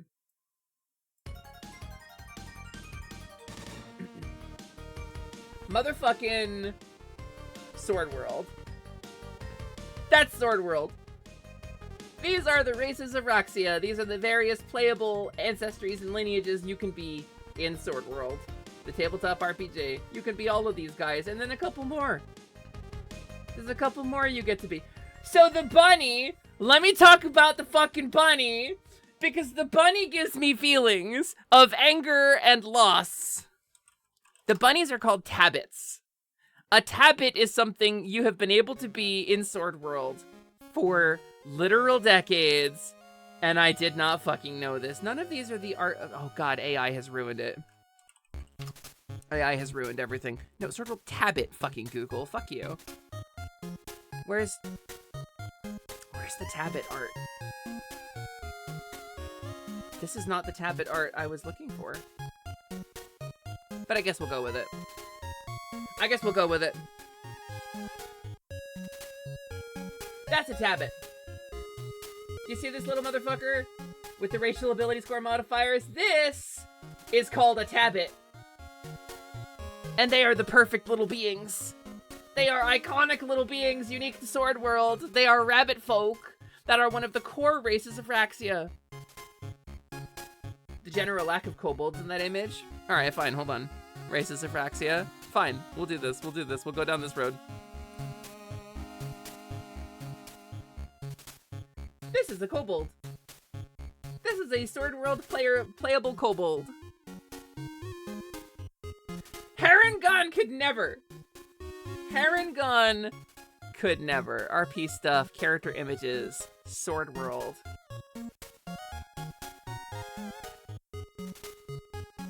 This is Wayla. This is my Tabbit. This is Wayla Sani, my Tabbit conjurer.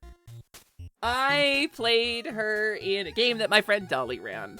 The one time I have played in Sword World, aside from running it, I played Wayla. And I love Wayla. She is great. You want to be Tabbit? Play Sword World! So Sword World has a two ways to play. Number one, I mean, if you don't speak Japanese, there's a third and proper way to play it if you speak Japanese, right? If you read Japanese. You can head over to swordworldrpg.com. I think it's swordworldrpg.com. Right? Yeah, swordworldrpg.com, hosted by official Mugen Gaming and Group SNE. They are officially translating Sword World into English. They're doing an English release of the Sword World Core Rules 2.5 edition, which is the most current edition, into English. They're bringing a couple of books over. They're crowdfunding it. It's a whole thing. I've crowdfunded it. I paid my dues to Sword World.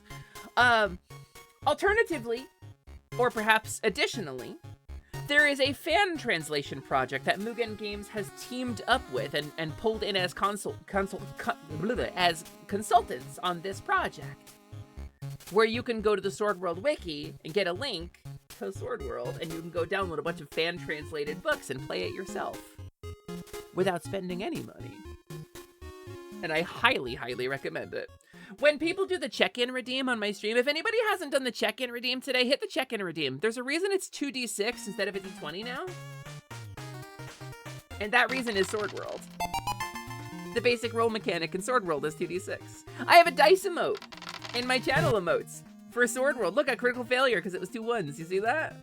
That's a Sword World roll, gamers. It always has been. It's always been Sword World. Sorry, Vera.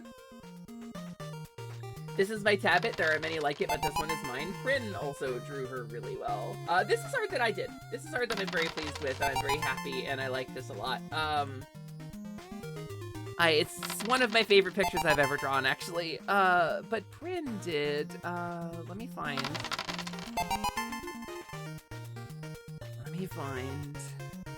Because we've run Sword World.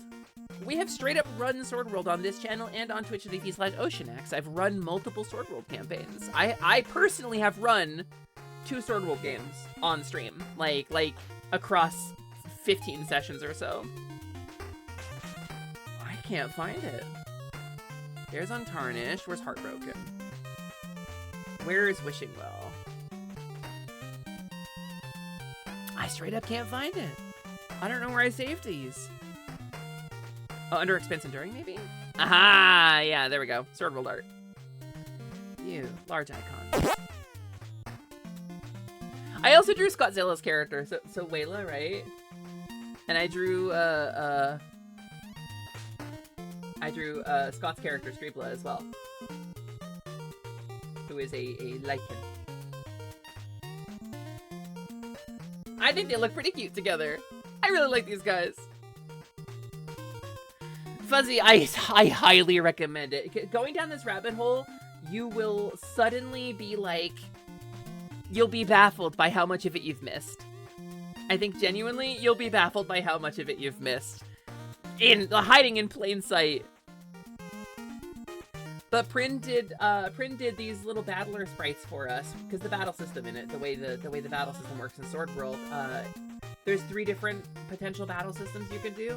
One where it's like just kind of regions, like a classic like CRPG, And then there's one where you battle in like a grid, like D&D, and then there's like a middle ground where you have like a battle line, which is what we do. So she made these like line battlers for our party. And I really, really love these characters. They're all so fucking good. I miss these guys so much, actually. This is such a good party. I really loved this party. Big ears, no fears, baby.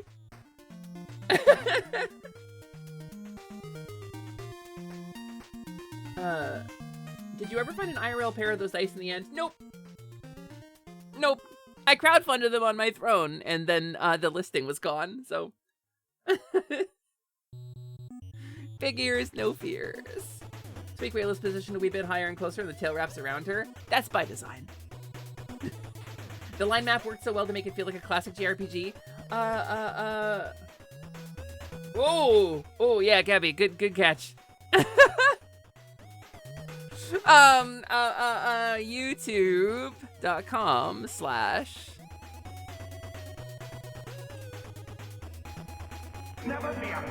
Christ, YouTube autoplayed. It fully autoplayed like a bunch of shit. Here we go. So, we've run, with the group Expanse Enduring, our tabletop RPG actual play group, me, Dolly, Osho, Scott, Prin, Ryu. We've run 2 Sword World games. We lost the VODs, most of the VODs. We've lost the conclusion of our first one, which was a little experimental. We were doing it on Osho's channel. We've lost some of the VODs for Wishing Well, which Dolly ran. My friend $1.50 Slice ran that game. I ran a follow-up to it called Heartbroken.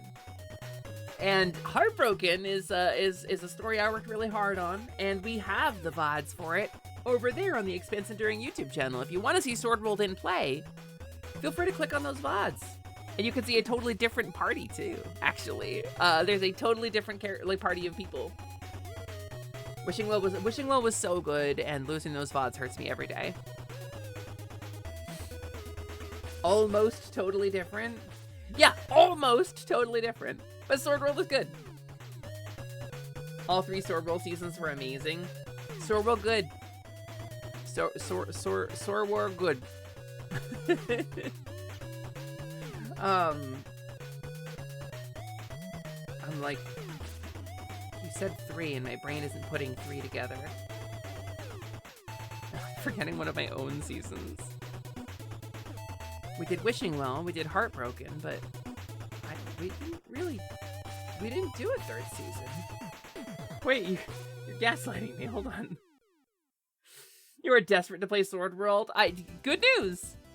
You can make that happen. Sword World's really easy to run. But yeah, no, we use the line style battles.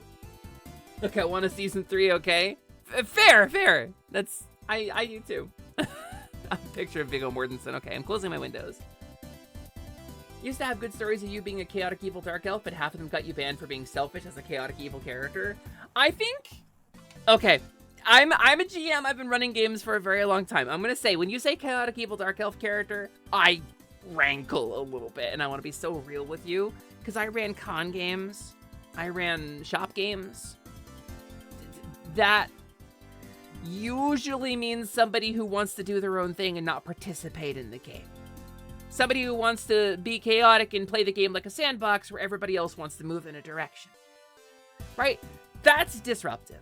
That's not fun because there's a buy-in, right? There's a buy-in when you sign up for a tabletop RPG. Everybody is ostensibly on a team or working towards the same goal. It's not a sandbox. There's a story. There's a point.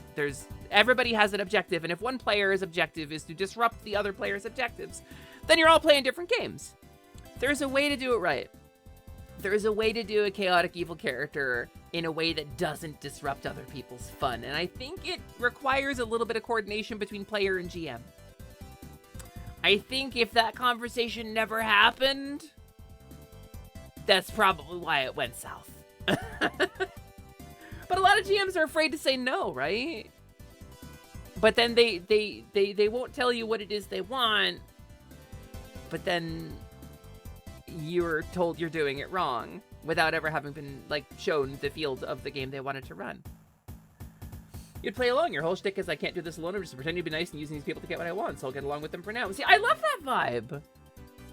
Genuinely and truly, some of my favorite moments in fantasy stories are where the characters have different motivations for what they're doing, and they work together, but then the dynamic shifts at some point, and they can no longer work together. This is a common trope in fantasies, in all storytelling, right? Where the characters' motivations are no longer compatible due to an evolution of the story.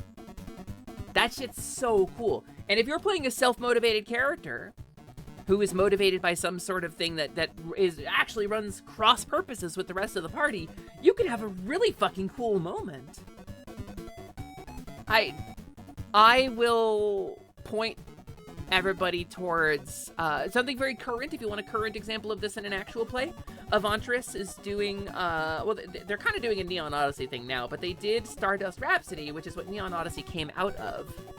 If you watch like the Neon Odyssey trailer with that really cool song by the Midnight and like the anime style trailer, those characters and that story are Stardust Rhapsody, right? Mild spoilers, but it opens with that. The party that is originally introduced is not the party that they move forward in the plot with after, like, session 2. Because those characters are at cross purposes. And I think it's really cool. You just wanted to be a jerk. Listen, you can be a... Okay, no, this is so good, actually. We were talking about this yesterday, yesterday or Friday last week. I forget when we were talking about this. We were talking about this. Because somebody asked about this in my Discord. Talking about pretending to be a jerk, right? Playing a character who is kind of an asshole, which doesn't make you an asshole, but it can be difficult to do if, like, you don't have the coding for that. Like, if you're afraid of upsetting people, or if you don't have, like, safe ways in which to do it, and, like, you know, safety tools to check on the other player's mental health, it can be very stressful to play a character who is mean. I like playing characters who are mean. I think it is fully in your interests to try playing a character who gets along despite friction. I think friction in a party is really good, actually. And I think as long as all the players are on board for it and all of them enjoy that kind of interaction, I think a rivalry or a friction or like a downright dislike for another member of the party can be a really cool role-playing opportunity. But you need to play a jerk character. All of yours are way too nice. You apped one, and the game never happened, but you did app one. Story needs friction. Well put. One of your favorite things with your current long-term D&D game is the party started out feeling completely separate and just going kind of along for convenience, and now are inseparable found family. That's what happens. You don't think you have that in you? You're cheeky at best. I was standoffish.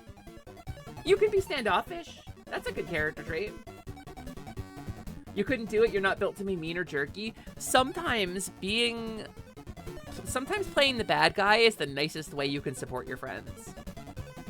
Sometimes your friend has a character who is pure or good or responds to cruelty with kindness, and providing them the cruelty that they can respond to is a service to them as a player.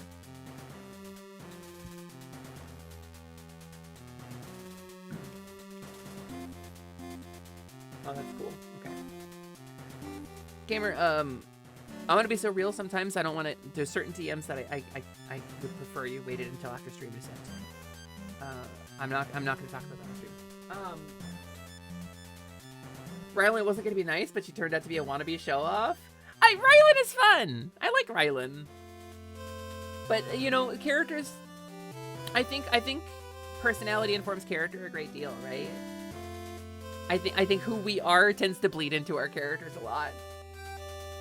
It especially makes sense considering some parties are made up of people who are all after something that aligns with others' goals, but having all the companions be like, I can't betray you because power of friendship is so bland to you. Unearned friendship is bland as fuck. Right? It's got... That loyalty, that trust has to be earned. And it's so important that friendship and trust not come easily. In a world where what you do recreationally is kill people, friendship and trust are traits that should be earned. The reason, like, the Fellowship of the Ring was cool, right? In, like, the Peter Jackson movies, let's say, because I'm going to say the Fellowship was never cool until the Peter Jackson movies, come fight me. The reason they are cool is because they've earned their companionship. They've been through strife together. They've come at cross purposes with one another. They've had fights. They've dragged each other screaming around places. They have gone through their mistrust and earned the right of loyalty. And this is why shows like Fairy Tail, I think, do a really good job of redeeming their villains, right? Or like Avatar: The Last Airbender with Prince Zuko. That friendship is fucking earned. And it makes it really cool. But I think, like, some people want to push against that, and I think there's a story there. I think it's a more difficult to tell story. If you have a vision of heroic characters doing heroic things, you need to communicate that to your players.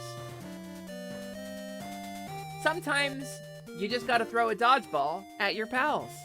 What do you mean, Magna? You like playing characters who are fundamentally mostly good but are messed up and abrasive? That's viable, yeah. I mean, play what you like.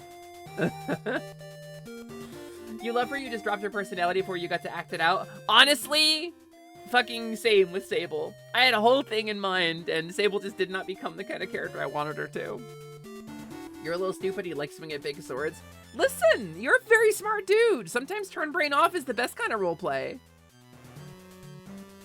You love that your character in your D&D game started out with, I don't care about this mortal stuff, and now is literally, I will fight my way through every circle of hell to save any of you. It's earned, though. It's... Storytelling is a two-way street in tabletop RPGs, right? You're writing together.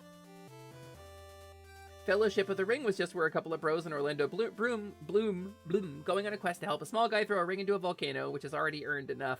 I think it's not. I think it's really genuinely not. I think much later, it's... Frodo never has a conversation with Legolas. They don't know each other. In the movie, Frodo and Legolas never say words to each other in all three films, even in the extended cuts. Sometimes you gotta throw dodgeballs at your pals. That's fair. Sometimes you do.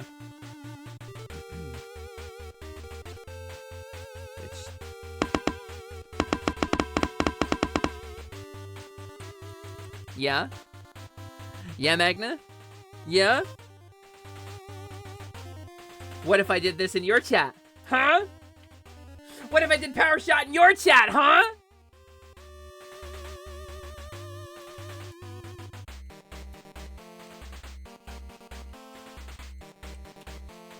There. I sent a bunch of Power Shots in Magna's chat. I think it's very funny how in the final movie when Frodo's meeting back up with all the Fellowship after that time, he visibly says the name of every member of the Fellowship except Legolas. He probably forgot it! Nobody fucking says it in front of him!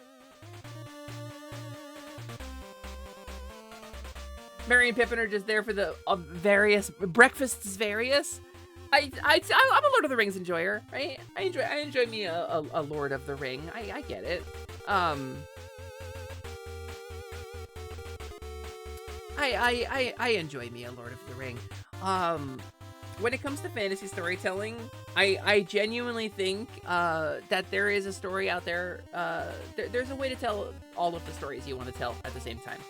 But I think it's a two-way street. I think it's conversational, and I think it's sometimes as a GM, I have had players get really wrapped up in what they wanted versus what sort of the goal of the game was, and I try as a GM to be very accommodating, right? If a player comes to me with a very specific fantasy they want to play, like what's your backstory, what's your vibe, what are your goals for this character, where do you see them in 10 sessions, right? What would you like a big moment to be, right? And these are the things I ask my players before we start a campaign, so that I can write around that. Because whatever the module is, whatever the MacGuffin is, or the Dark Lord, or whatever weird shit, the player's stories are always more important. And I enjoy the task of like weaving them together and making something cohesive out of them. And sometimes I'll offer feedback, or I'll be like, hey, how do you feel about, you know, hooking this NPC and your backstory up to this plot line? And people will say yes or no, and we'll build a story around it, right? But like, it's conversation. It's gotta be conversation. Because if your fun is detracting from someone else's fun, then the group is dysfunctional. We can't have players climbing over each other and taking things from each other in order to enjoy a personal moment. That's not in the interests of the table. Yeah, Master Elf. Unrelated, you know the behind-the-scenes footage where in Lord of the Rings they did the final shot in Return of the King on a minefield and they had to use the army to be a part of the soldiers to help the actors not stand in any mines in case there was some they missed? I did not know that! That's fucking wild. That is wild. No, I know trivia like Aragorn broke his toe. I know that he actually deflected that knife that Lurtz threw at him, right? But I don't know, I didn't know about the minefield bit. The most legendary games are ones where everyone gets their time in the spotlight and uplifts each other's stories. Yeah, even if your character's a douchebag, right? You contribute to everyone else's story. So Strabla, the character who was hanging out with my sweet little bunny girl, was supposed to be an asshole, and he kind of turned into like a big golden retriever because Scott can't help himself. And Wayla was supposed to be a bubbly little shy point of light, but she turned out to be like a secret dark sorcerer. So like, characters kind of flip-flopped on each other. Of course, we know that most of the writers of Rohan were secretly women. Yeah, just in case, they were hedging their bets against Sauron, right? No man of woman born can harm Macbeth. But yeah, no, I don't know. We're about 2 hours into stream. I kind of wanna move on. Kind of wanna play a game. Kind of wanna play something today. Characters don't always end up how you initially intend them, and that's great, actually.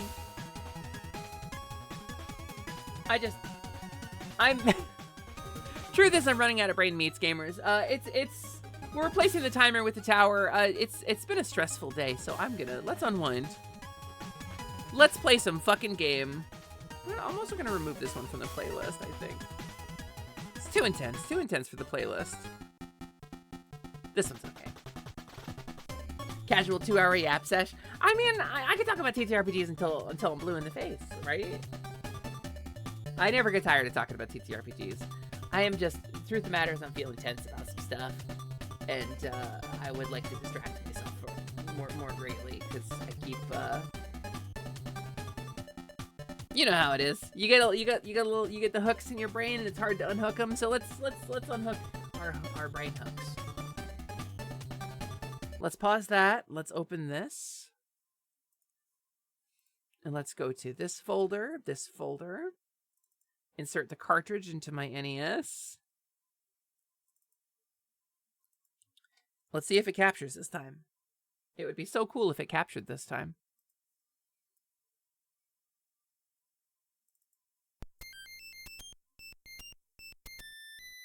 Well, the audio captured. I guess we'll just do this.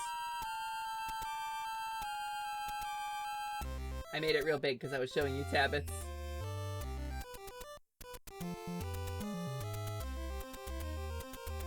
There we go. Gamers, today we are playing Kid Icarus from the Nintendo Entertainment System. Because Kid Icarus Uprising didn't want to work. But today we are continue Kid Icarus. Charles Bonigan? Yes, did Kickarud.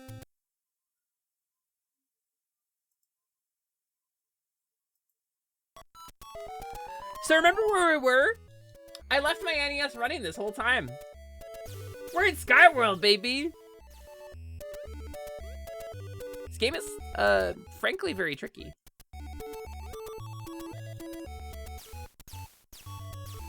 Alright. Trying not to get fucked up by this guy. They kind of like... So if I fall off this platform, I die. And I can't stress that enough. There is a thing that kills me on this platform. If I stay on this platform. I'm just going. I can't just go. What if I died? What if I exploded? Yeah, so Uprising, my tech for Uprising is just not working out. All right, we're gonna do that differently. I don't think that's the fight we want to pick.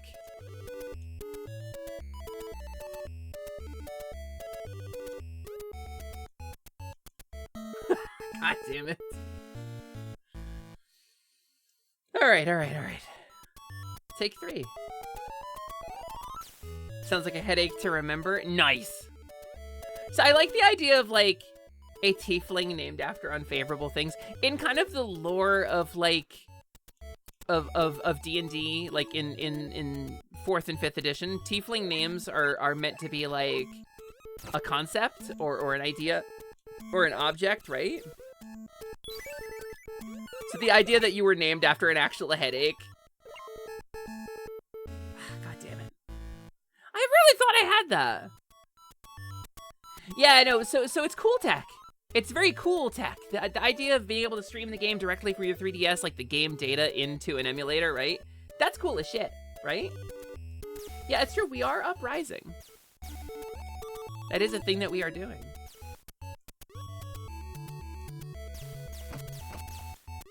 What if I actually did kill this Reaper, right? And then we could take our time.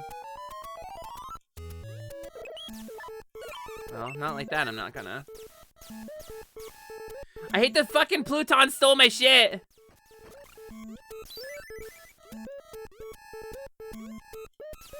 Okay, shut up.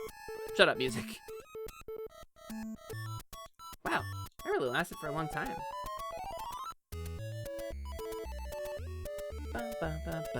Ah! I'm finished. I was doing really good until I died.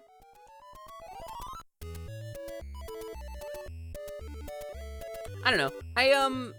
When it comes to TTRPG stuff, like, I could talk about it every day for the rest of my life and never get bored. I haven't had a consistent, like, group of friends that's particularly interested in TTRPGs with a schedule that lines up in a really long time. I kind of have been putting together, like, TTRPG games for stream specifically, because that's a really good excuse to schedule everybody, right? And it's making content so none of us have to sacrifice content time, because most of my friends are VTubers or streamers or content creators of some kind. You know, like, yeah, we'll just do it like this. But yeah, scheduling is truly the final boss. And trying to keep a group together too, because, you know, fucking drama happens. People get butthurt and don't get apologies for shit, and groups fall apart. And that's what happens. And it makes my job a lot more fucking difficult.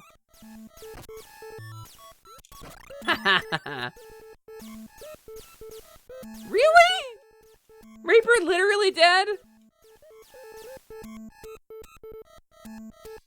Ba, ba, ba, ba, ba.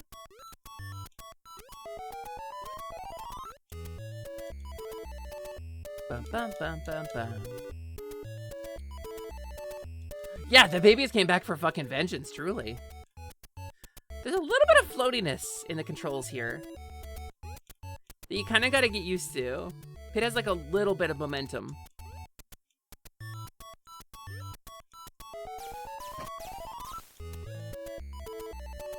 All right. Maybe I can... Nope. Okay, but I can do a short enough jump that he doesn't see me.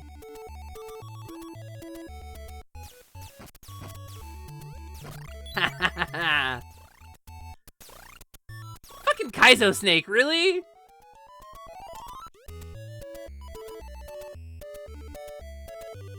Alright, now that's some bullshit. That's some bullshit right there. Ooh. We can get our item back. This is bad level design, not gonna lie. I mean, obviously they went to game design school and studied level design to make this, right, you know? No, I firmly agree with you. It's designed kind of to make you figure it out, I guess. I don't know, there's like a mindset in this kind of game, and I want to try to say something like from an informed POV here, and I don't really know that I have the informed POV to say it, but there's a mindset with this kind of game, like these games specifically, where like the developers, it was like a team of like 10 guys, and they were trying to make... I lost like all of my items.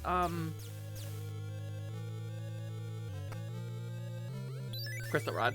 And they were trying to make challenges, right? But like they didn't have like a team of designers. They didn't have like game design philosophy or like a QA department that wasn't just like a guy who's like, play game. Does it crash? No? Good. You know? The mindset is very different. So like, I'm sure to whoever was developing the game, they were like, yeah, that's fair. That's good. God damn it. Oh, I'll use the slowdown to my advantage.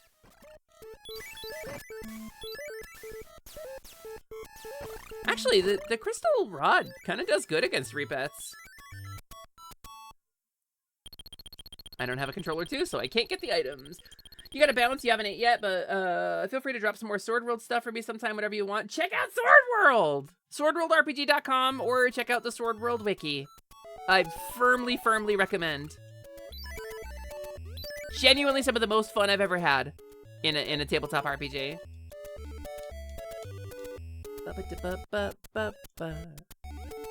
Oh, that was close, actually. I almost fucked up.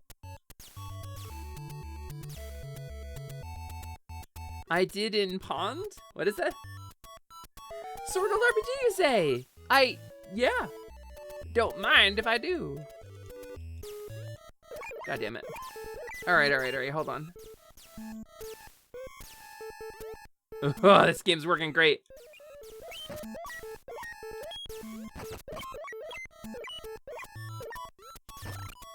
Alright, buddy. I think this is the furthest we've made it. Oh, scary. Yeah, this is the furthest we've made it. These guys killed me last time. Okay. Ah, what? I didn't see that guy. Oh, hidden in pond. I get it. This guy's selling me back my own stolen shit. Oh wait, no, we made it to the Pluton flies, right? Because they stole my shit. Was that in this stage or was that in the last stage?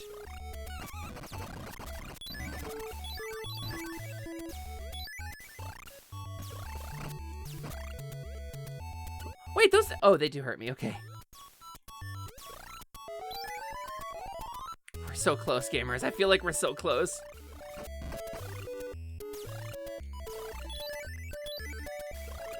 Did Kickarud, baby.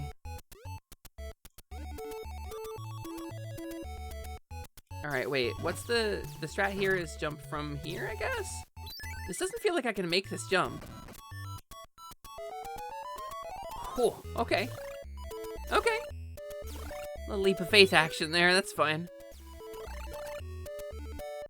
Oh, sweet, sweet hot spring!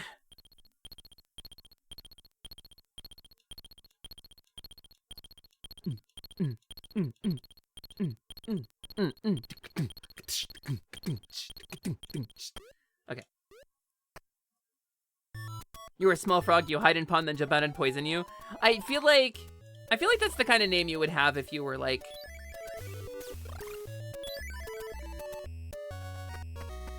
It's like one of those descriptive names. Frog who jumps out of pond and poisons you. Alright. We're nearing the end of Skyworld, I think. I think this is stage 3. And I guess I sort of thought we would like play a bunch of this game today. But I don't know, Mega Man ass, fucking dragon fight ass. I mean, Hot Cat Roll Summer is kind of on pause today, so I guess I don't have to do the marathon stream, right? I guess we just play until we beat this.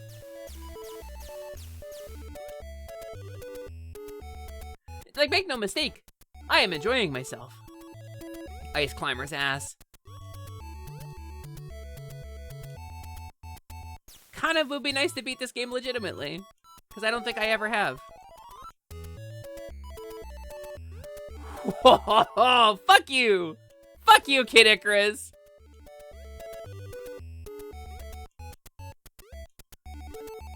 That was a pretty nasty layout. This motherfucker. If I had a controller too. Or I guess the timer energy for grinding. I wonder if there's gonna be another training thing before the end, because this kind of feels like we're getting close to the end, right? The final fortress. I mean, the upgrade items you get don't help you in the fortresses anyway, and they won't help you in the final level either. Which I guess is kind of a weird choice.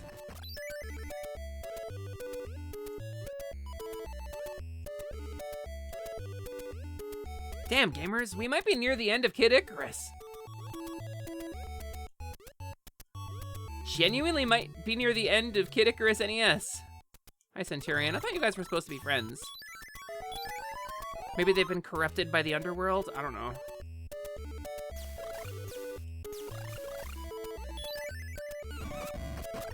Okay, okay, okay.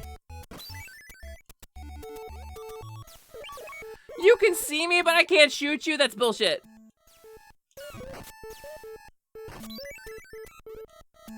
Ah, look at these, like, Parthenon-looking roofs.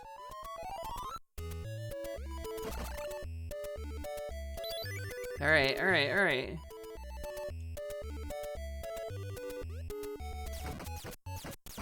Hey! Didn't expect to just brute force that guy. Alright, I guess we buy Hamber. Those will come in handy.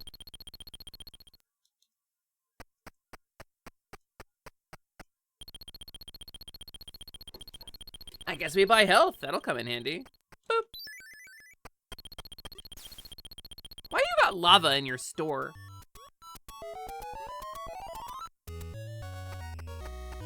It's crazy how much easier the game gets past, like, the first level.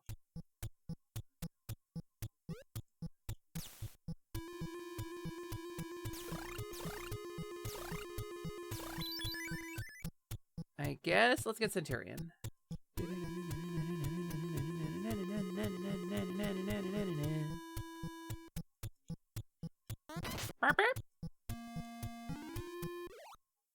Oh shit, it's the only hammer I had. Okay. Oh, that's troubling, actually.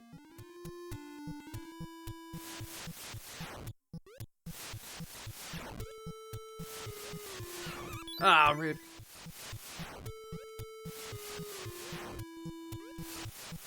Okay, so that's the map scroll, right?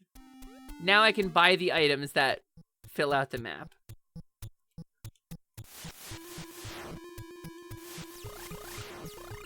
Unfortunately, I have no hearts.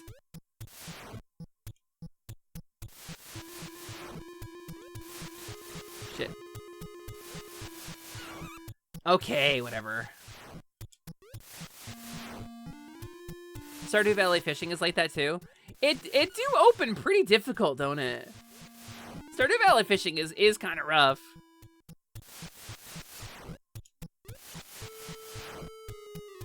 I am a Stardew enjoyer.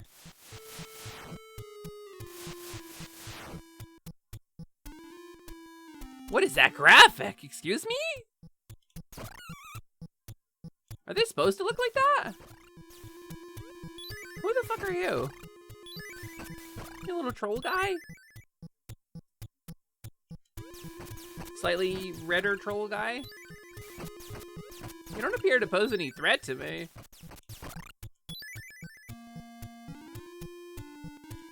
Oh yeah, it's Error Guy from Zelda 2. You got it. Ow. Do, do, do, do.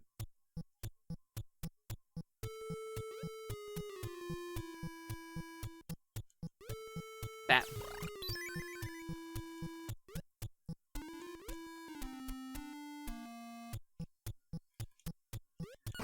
Maybe this way? This feels like a tricky way to go. This is not tricky at all. This is actually right back to where I was.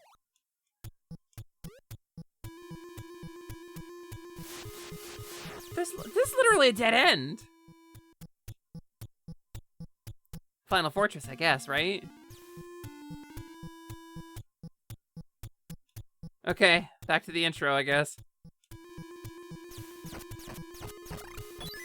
You know, I was like briefly really threatened by them.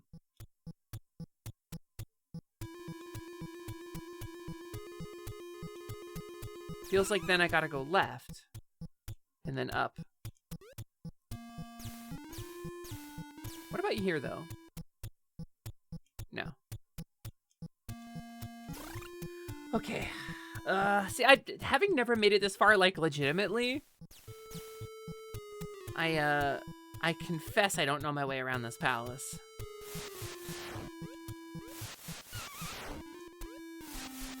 Ow, fuck!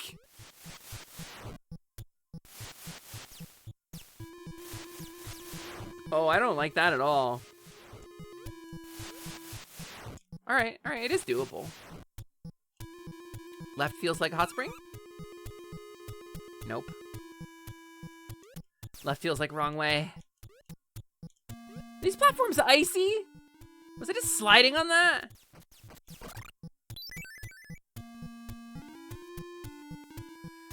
Oh, this is a one-way trip. Let's do it! One-way trip, baby! But we are now to the left of the starting point.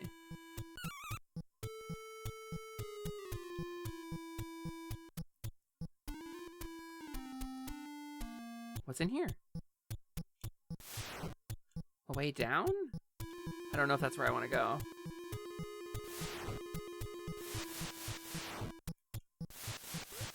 Not in love with this. Not in love with that being a one-way trip, too. You know what? We take it. We take it. But I feel like I'm off the right path now. I feel like this is going to drop me back to somewhere bad.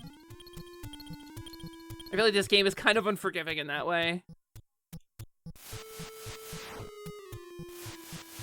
Now this Prince of Persia ass shit.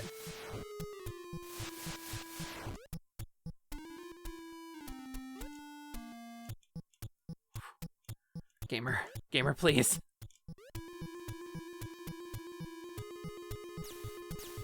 What's this way? I think I've been this way. I think I've circled back to where I was.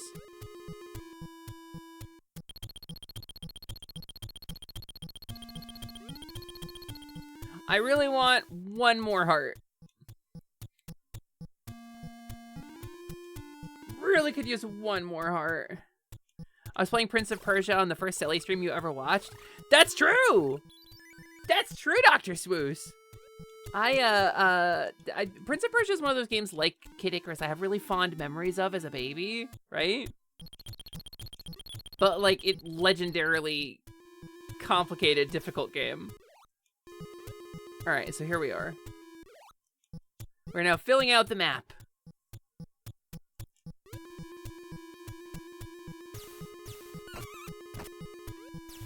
These rooms suck, and I will not stick around.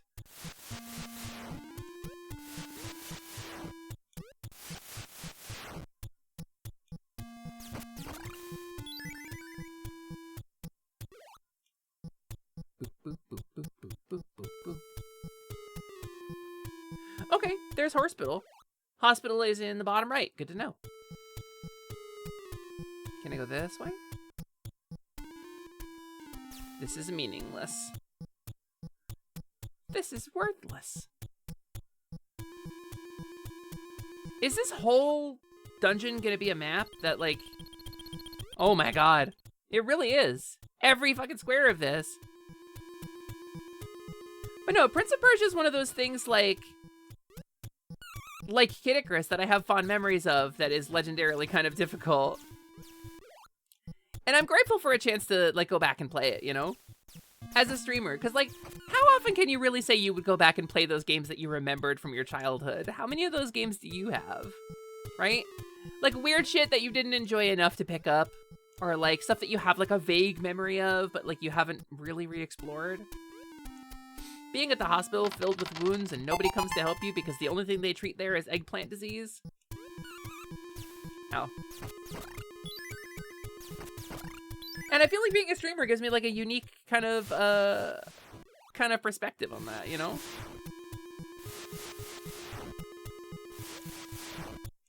All right, if I go further left, I will get to the hot spring and I will heal up again. And I believe it is just continue left.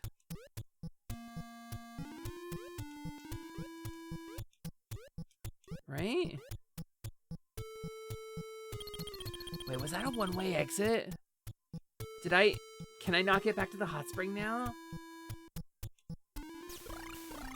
Uh-oh. Eggplants.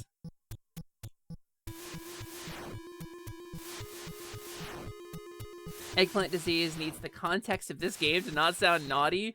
You can have a disease on your eggplant, and it's not... Okay, hot spring. And it's not naughty.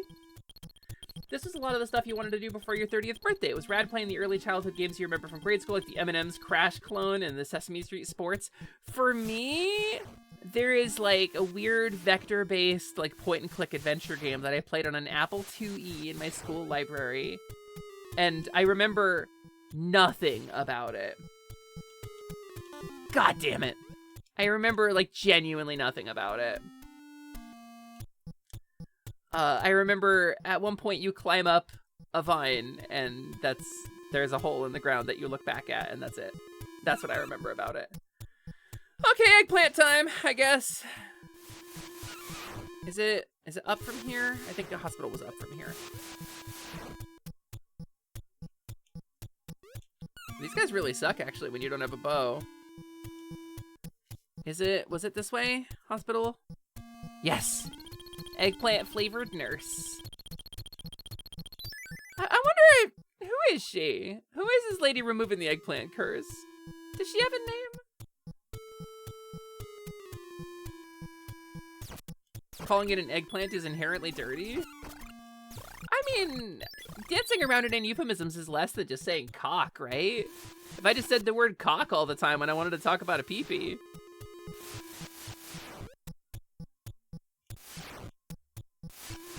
Eggplant is less dirty than that. I use clinical terms, I guess. So the pinos. From the Latin peen, your penis. P-E-N-O-U-S. Like Venus.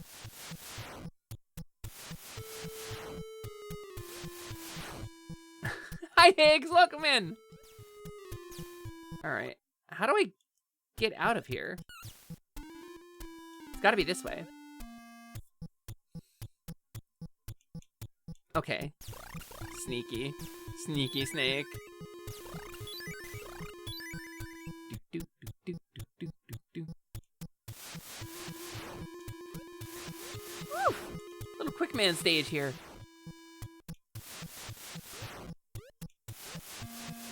Okay. Oh. You're crazy! Iron Bite donated 50. The tower. The tower, Selly, the tower. The tower! Chat the tower! Iron Bite, thank you so much for 50! Iron Bite, you do realize you've also brought us to exactly 69% of that new goal, Iron Bite. Thank you so much, Iron Bite, for helping Ryu and Print. I really appreciate you. They're in a really bad spot, and you're making it a less bad spot for them. Thank you very much. Nice. Nice.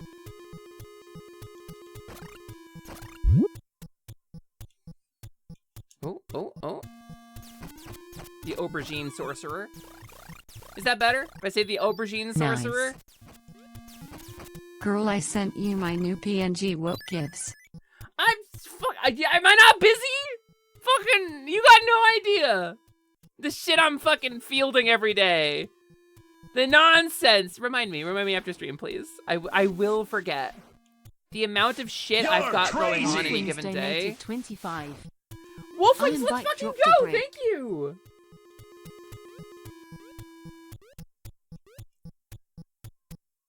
Uh-oh, uh-oh.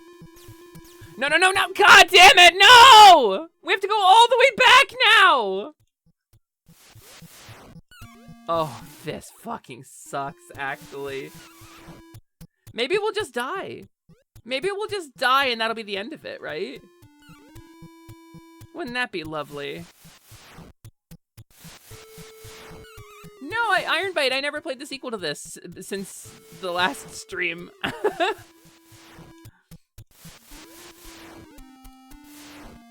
The Game Boy sequel, I never had it. Yeah, I think we might be fucked, gamers. I think we might be a little boned. Hold on, I'm gonna mute my mic real quick. There was a tiny little spider hanging from my mic.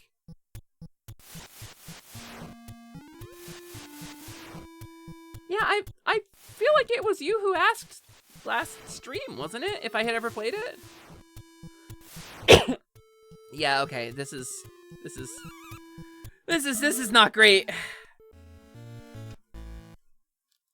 Just a ton of Quilella Deville. Quality of life upgrades. I mean, I'll have to play it eventually, right? I'll have to take a crack at it someday. Wait, I can kill these guys for hearts. Hold on, these guys aren't actually that hard to kill. These are just the speck noses, but spikier looking. Boop. Alright. Oh, these ones suck, though. They're worth more, but they do suck. Okay, so this way leads to the item shop, right? And I can start to get... But I don't have the actual map item, right? I don't have the object, so that pencil is useless. I have no paper to write on. And the paper item was not in this region, I think. Or was it down and right? No, it was not down and right, because there is no down and right.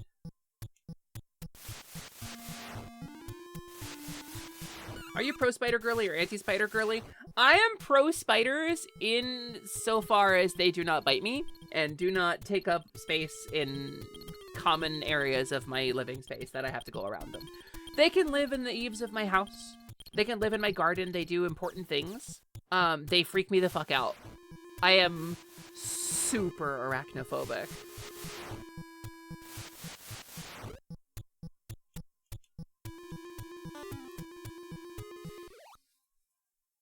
I am so angry right now.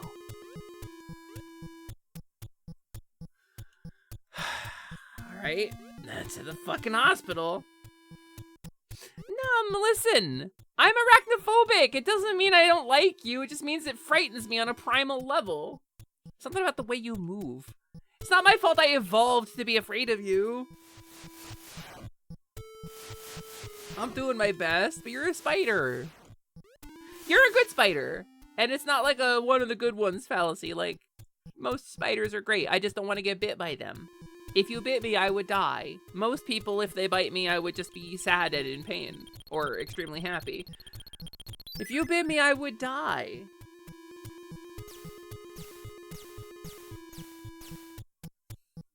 Separating fear and hatred is big adult feeling management. Listen, if there's anything that has given me lessons in how to manage my adult feelings responsibly, it is being a fucking VTuber.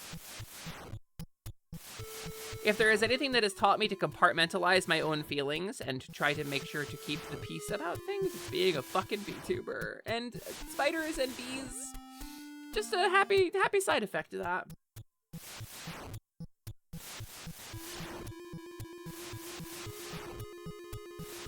If a spider bite me, I'll slap it.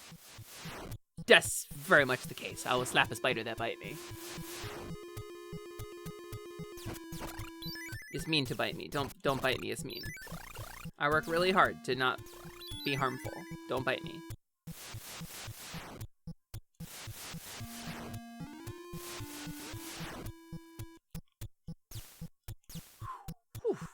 feeling it, gamers.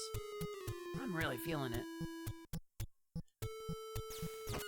I haven't even done my fucking walk today yet.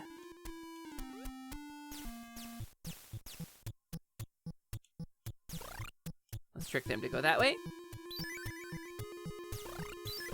I feel like the spiders kind of or not spiders, the snakes are kind of like dancing with the music a little bit when they walk in a little line like that. They're as afraid of me as I am of them. You mean Muffet from Undertale? Muffet's great.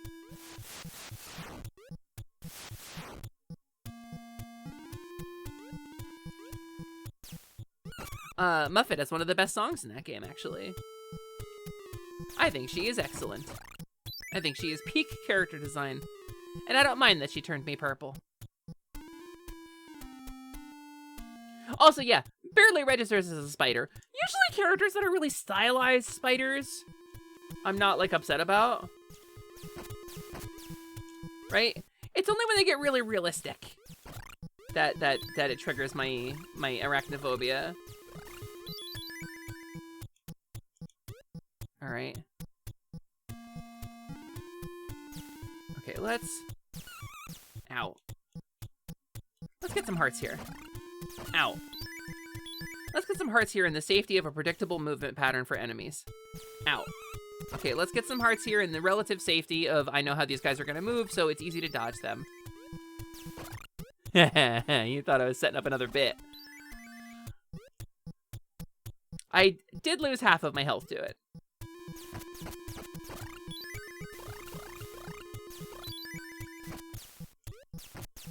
You'd think I'd be better at dodging the fucking aubergine warlock too, like, because their attacks are really predictable, and they only have so much pattern they can fire their attacks into. You know what's gonna really suck when we have to fight fucking Pandora with no health? That's gonna be so cool. All right, this is eggplant room. Yes.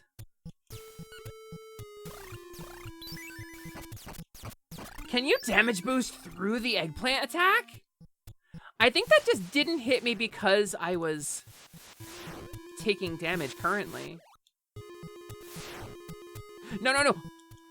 No, no! Let me go up! Jesus Christ! No! I went, oh! I hate this game. Why am I playing this?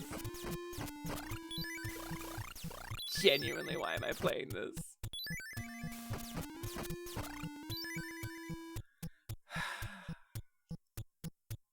You have no idea how fucking exhausted I am. Alright, alright, alright. When is Magician Week? I don't know, when I have a magician friend who's in need.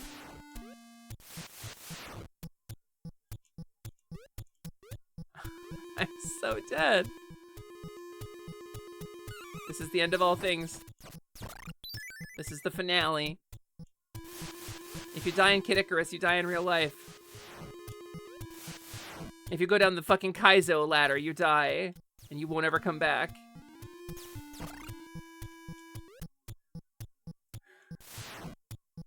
I mean, I guess it's learning, right? If we're laughing, we're learning. That's what they tell you. Look at these little hunks of rock, man.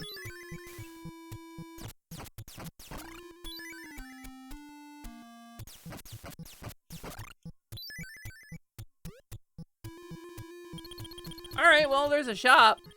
If I had a little bit more hearts, I could... Oh! Hi, Pandora. Hello. Is that your trick? Do you just... Listen, if that's your only trick, we could still win this. Oh, saw you there. Wait. No, come on! Alright.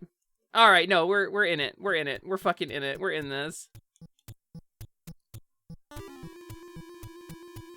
You are fucking kidding me.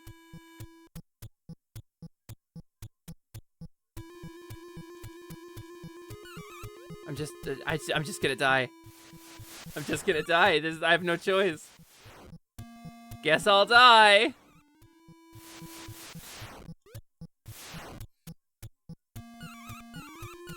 Alright. Alright.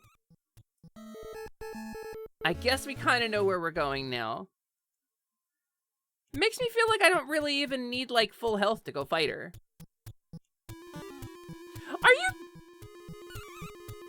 Are you so for real? You gotta be kidding me. I'm eating my fucking vegetables. I should get my health back for this. Alright. Here's what we do. Go immediately down. Okay, that time they didn't insta-kill me. Insta-plant, insta-eggplant.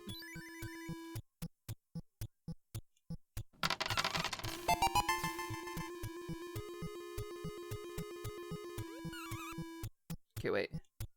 It's up here, right? Also, Como, hi Como! Thanks for checking in, gamer.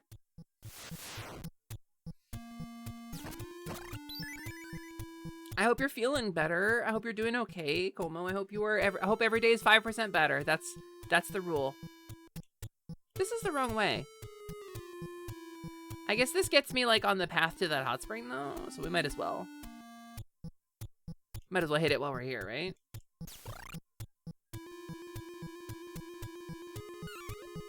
I've been following readings on my Qtometer here, and it's leading me to something big. Do you think you could— Oh my god.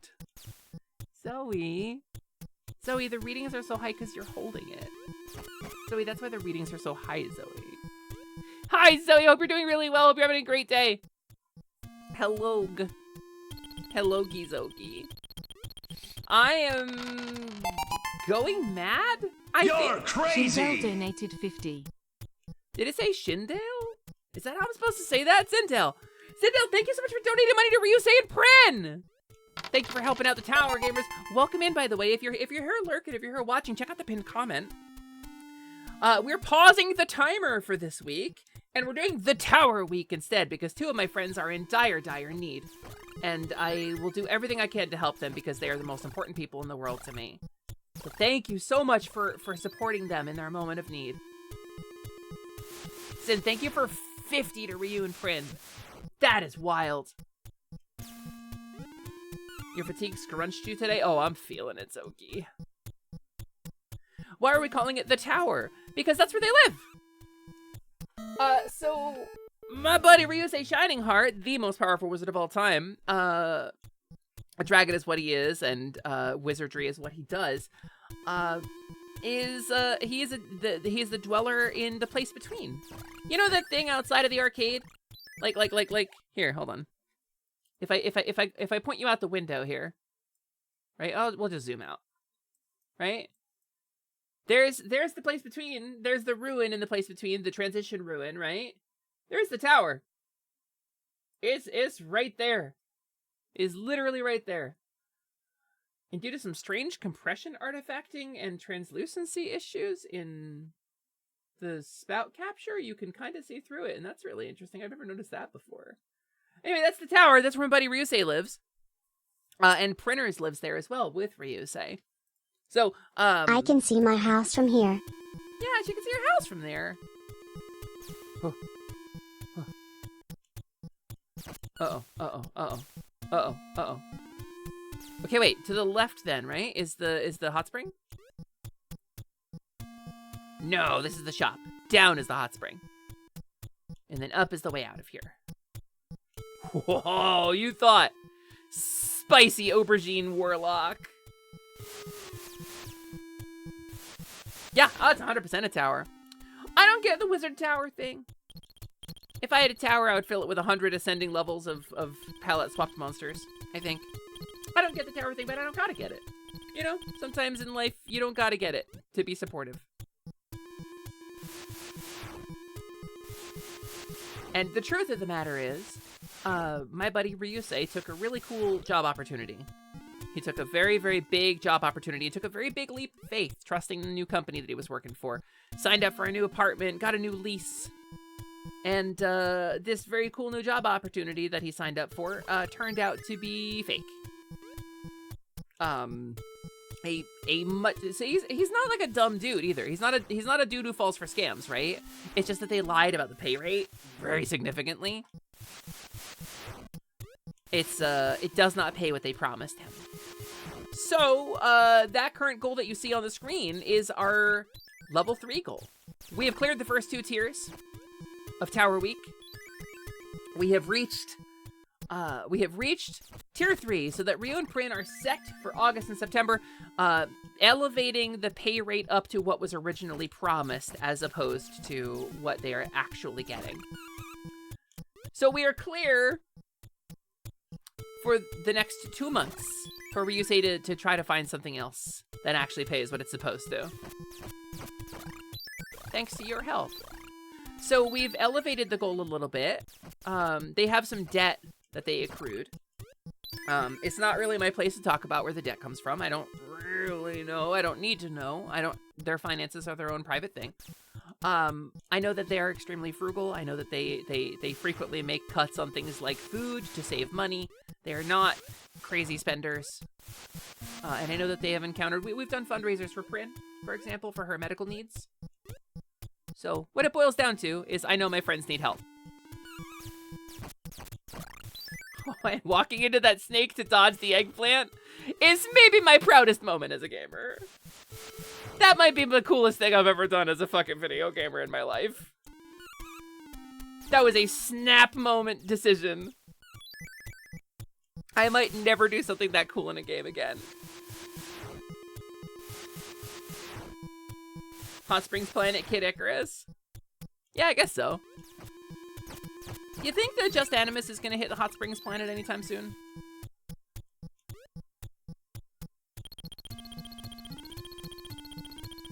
I guess we'll grab that. All right, here she is. Hi, Pandora.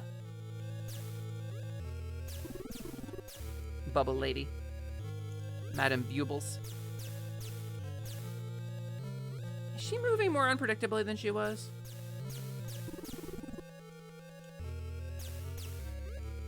Okay, those bubbles do suck, actually. Oh, can I not hit her when she's hidden? I feel like I was kicking the shit out of her before. Oh no, I can hit her.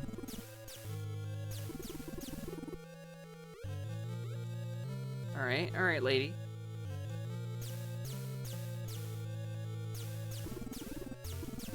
Come on, come on, come on. Whoa. All right, all right, all right.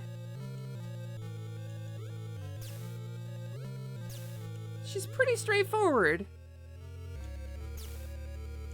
But it's a little bit of a pain in the butt. Dodging 3 things at once that all move randomly.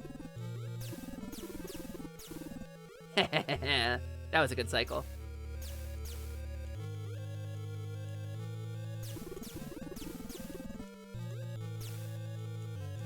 All right, all right, all right, all right, all right. 128 health left on the boss. FF health.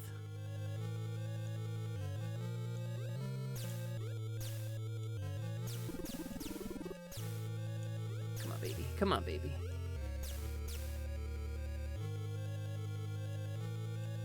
Stay away from the bubbles. Woo!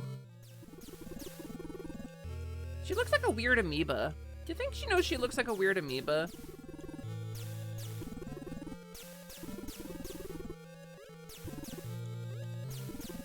Blop, blop, blop, blop, blop. I don't think you should tell somebody they look like a weird amoeba, actually. I think that's probably rude.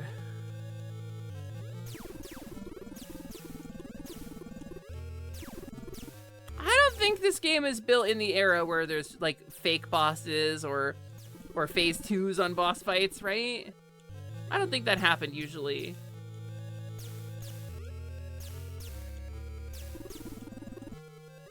Come on, baby.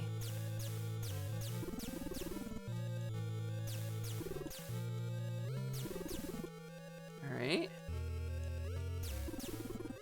3 damage per hit. 7 more hits. 6, 5, 4, 3, 2. Kaboom!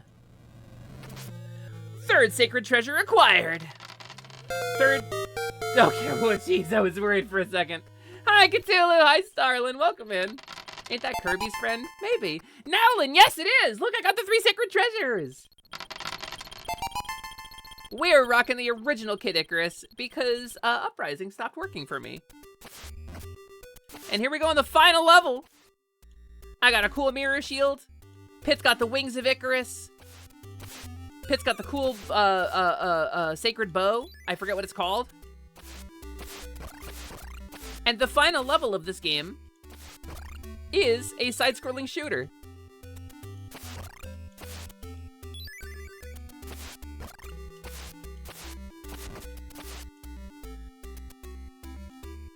So this is how we're gonna go fight Medusa.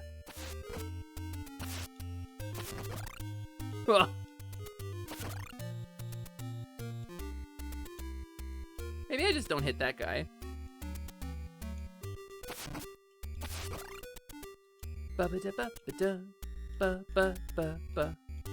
Whoa! What are those guys? Are those harpies? Do they have boobs? Are those boob harpies? I think those are harpies.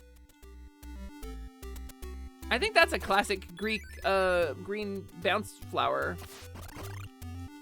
Ah, the attention to detail in the mythology is just impressive. So yeah, Pit does get the ability to fly at the end of this game, incidentally. How many people got here without using a Game Genie? How many people want to get here while using a Game Genie? I mean, I am half Game Genie, so. Well, I like that we have like the classical statue in the background. And she's missing her arms. Maybe that happened like in universe here. All right.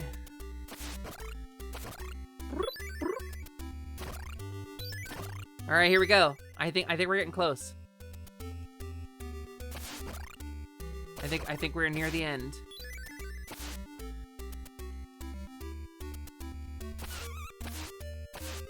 Rude. There's no refilling your health at this point in the game either.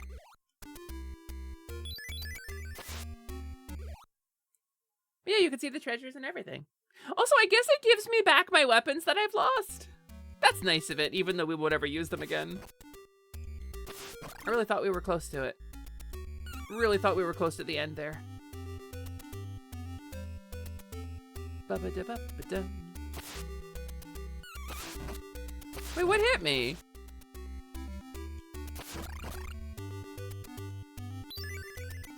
Harpy. Harpy. Harpy. Wow, it's kind of hard to get through here without losing a bunch of life. Is this just looping? Did I do something wrong? Things I ask when things go badly.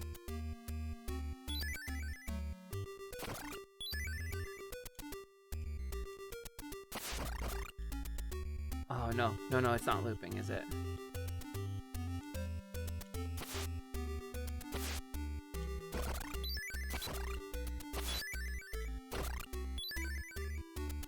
Alright, come here, Medusa.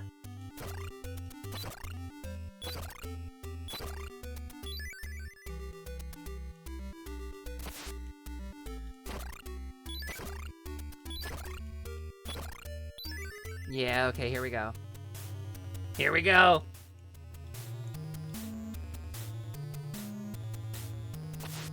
There she is, Queen of Darkness! Oh, flashing lights warning. Oh, I did not realize that. Sorry, gamers. It's real Mother Brainy. I don't know how many times you gotta hit her to win. But she do throw a snake at you.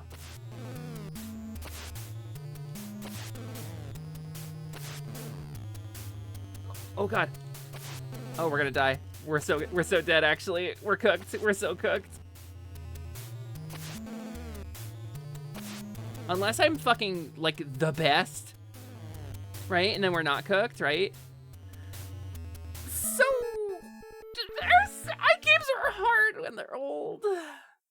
Okay. Okay. Hubris. What do you mean hubris? Could be worse as far as flashing goes. Yeah, could be worse. Could be significantly better too. As a person with photosensitive migraines. Da da da da da da da da da da.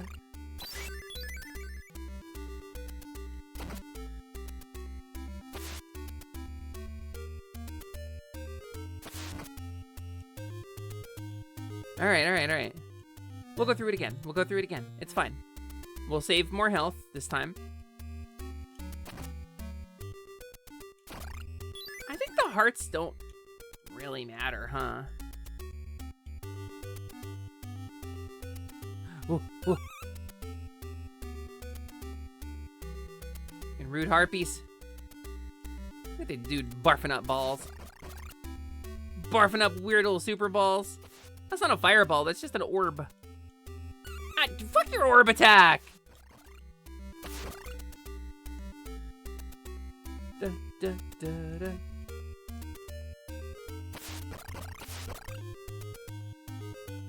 Yeah. Didn't need it. Didn't matter.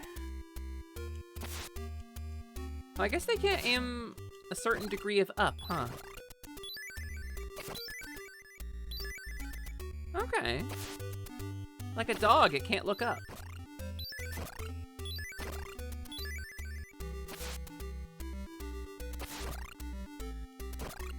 Dun, dun, dun, dun. I wonder if when they originally envisioned this game, they had like this level in mind, right? Actually, kind of makes me wonder if the original Metroid wasn't intended to have a segment like this too, right? Because this game was built on the OG Metroid.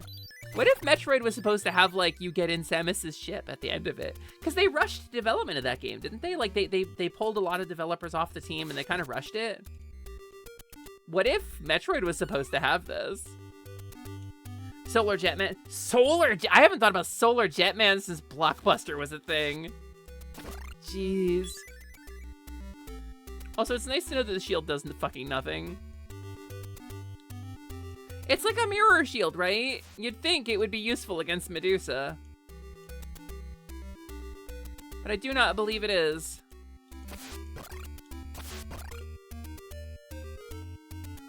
Itchy eye, itchy eye. Oh my goodness, my eye is so itchy. Okay.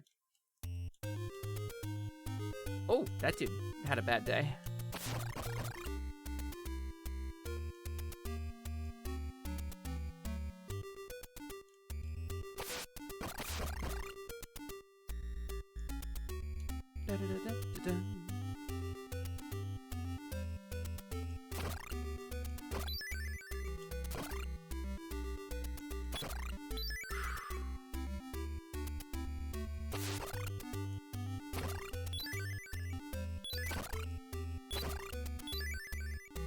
Kind of locked in. I don't want to die again.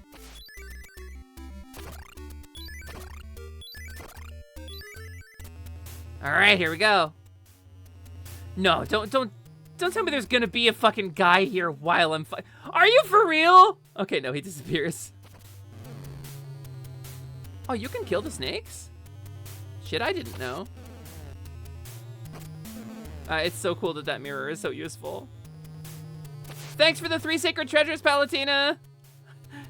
Thanks for the 2 sacred treasures. You mean 3, Pit? Yeah. 3 sacred treasures. You do get these in Uprising, too. Wait, that one kind of... I feel like...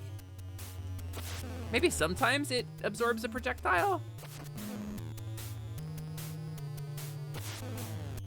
Alright. Just need to mind my timing against her weird little shockwaves.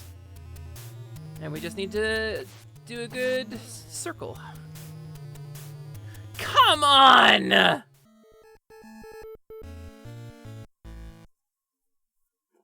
Well, yeah, if you shoot, the shield lowers, but I definitely ran into some attacks without shooting on purpose and tried to catch them on the shield, and they did not catch, so... like, I can see the visual, like, the basic mechanic for sure. Like, that's all... That's how I assumed it worked. But we were both wrong, Starlin. Woo.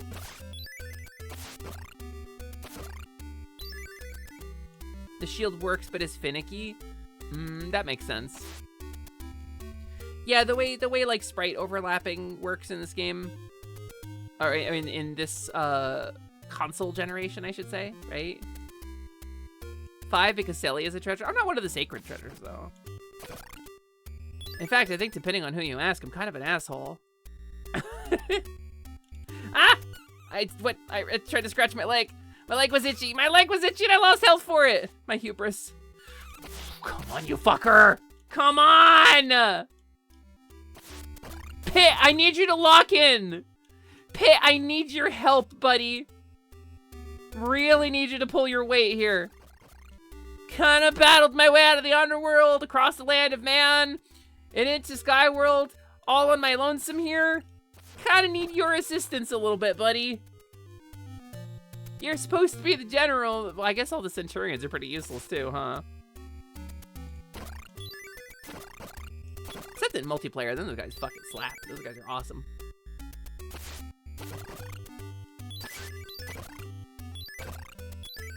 Da-da-da-da-da-da. I haven't seen Sally asshole mode yet. You might. I promise she's real. I'm led to believe asshole mode is only activated by assholery. I try to keep that true, yeah. Whew. Okay. Hold on. Ooh, spicy. Spicy level, spicy stage. Pulling spicy little tricks on me. Trying to tricky me. Da-da-da-da-da-da. Dun dun da da da da dun.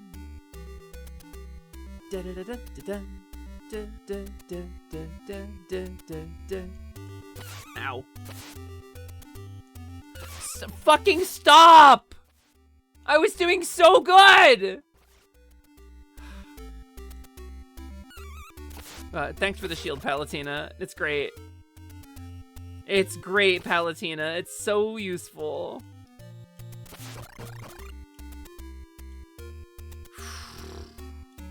Half my health. It wouldn't be so bad if it wasn't an auto-scroller. But the run back is crazy.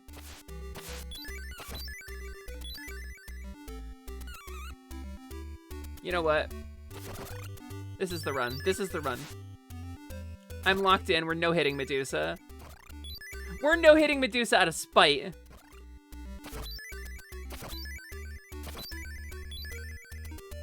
Come here.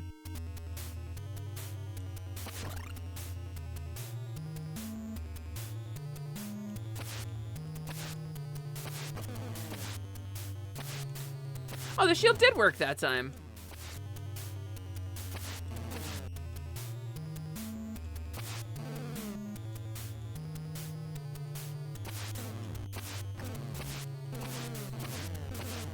Wait, why is she... Hold the phone? Is there a sweet spot to this fight? No shit! Alright! We take those. My favorite flavor is cheese. Yum, yum, yum, yum, yum. Feta cheese, because it's Greek, you see. Ooh, delicious, delicious. Yum, yum, yum, yum, yum. I love it. Wow, she has a lot of health, actually. This would have taken a lot of fucking hits. No, no, no, Snake, no. Eat shit and die, Medusa! Oh! She was a hot girl all along, just like me! Thank you, Pit. Ooh, that's flashy. Oh, you got the helmet. I did okay. I think it's Metroid style, where depending on your time through the game, you get a different thing here. I don't get a kiss because I wasn't good at Kickarud. Medusa was destroyed, and the light of peace returned to Angel Land. But in order to maintain peace, Pit's struggle continues. Buff Pit is perfect ending? I think so. Story by Inusawa. Character Taro. No, character Pit.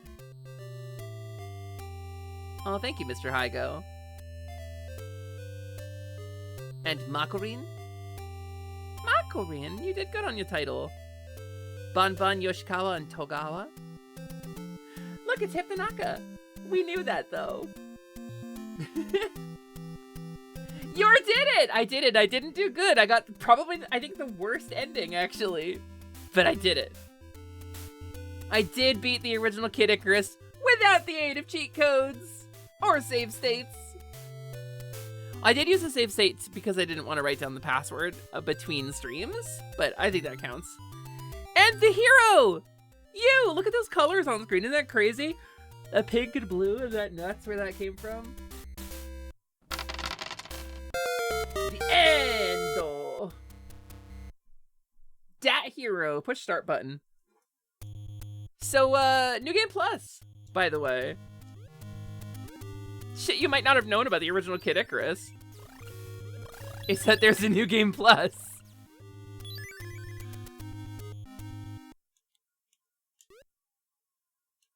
Do it again. We're gonna do it again. We're gonna do it with all the items this time. And we're just gonna fucking go. Because I have aggression to work out. Amber. Hold angel gentle like Amber. Rude. Na, na, na, na, na, na, na, na, na, na, na. Do, do, do. I wonder if I could just hang out and like sit here. Nope.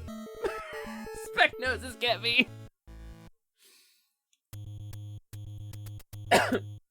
New Game Plus, but it's easier, so Kid Icarus really is backwards. It is hardest at the very start. Yeah, no, I don't think like the bosses or enemies get any harder on mode 2. Although I still don't know what's up with these rooms. Why is there an empty room? I actually don't know, and I never knew.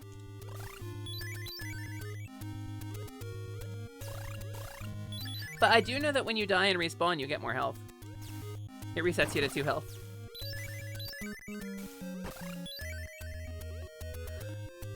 I'm so sorry. I always try to mute for those.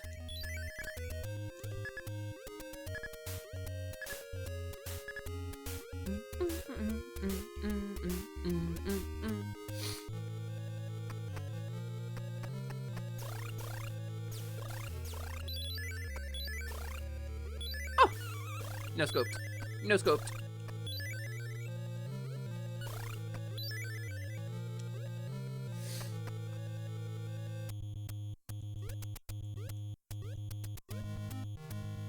Ready for this?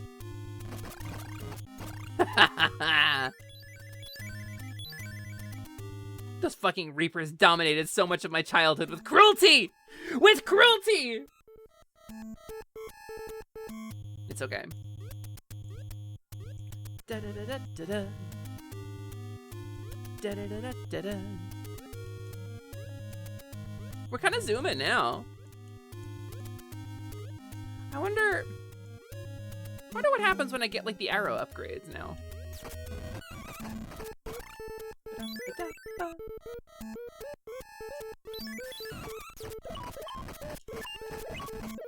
Hey dude, chill a little bit, okay? To get perfect, you need 999 hearts, score over 2,000, 5 health bar, arrow power 5, all enchanted weapons. Each of those gives you a point when you defeat Medusa, and getting all 4 gives you the... Wow, is that really how it works? So it's not time trial though. No part of it is time trial, but you need 999 hearts. Power up!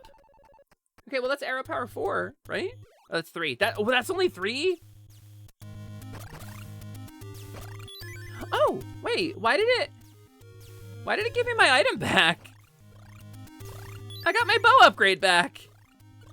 That's nice of them. They must have seen my clip and felt bad for me.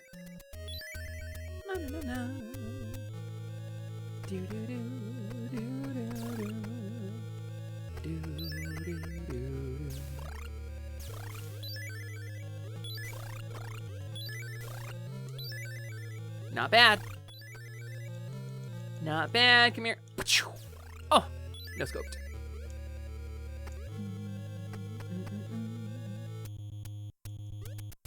Score over 2,000. What determines your score? Because there isn't like.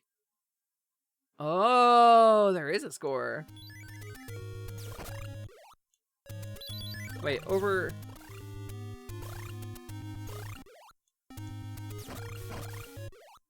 I mean, it does seem like the score goes up pretty fast.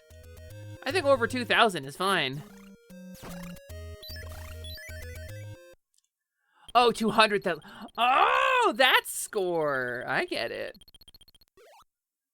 Oh, I don't keep the barrel. Barrel. I bought the barrel last time. Or maybe I lost. Maybe I died and lost it.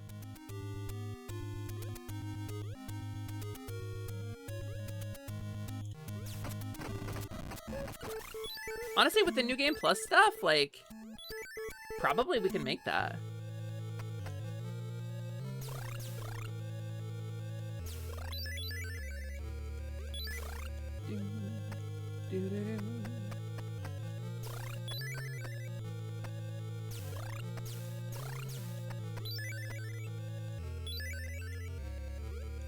Bat.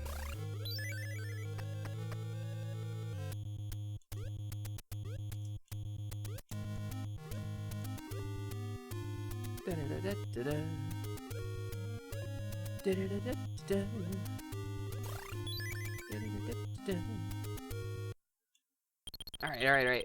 So we can get one of these life bottles, right? You're welcome. Bye.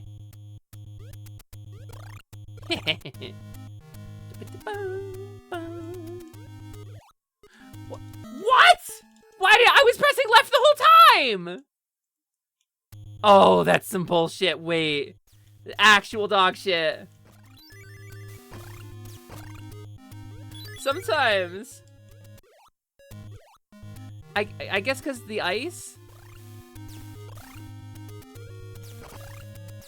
keeps you moving. Like it fucks with your air control after jumping off of it. Until you land on like regular ground again, your air control gets fucked up from the ice. I fully forgot about that.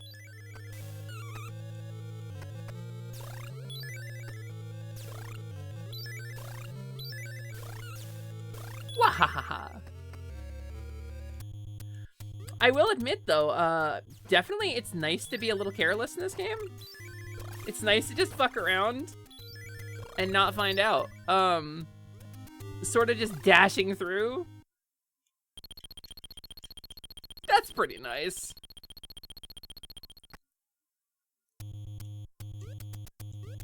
Okay. Okay, careful now.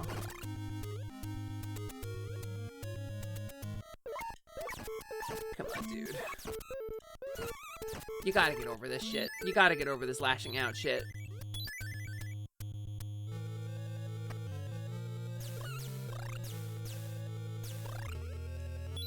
Fucking classical European Grim Reaper in my Greek mythology. You're the one who's out of place, man. It's important to accept when you're in the wrong, Reaper. Those are called speck noses. Don't mind Dante.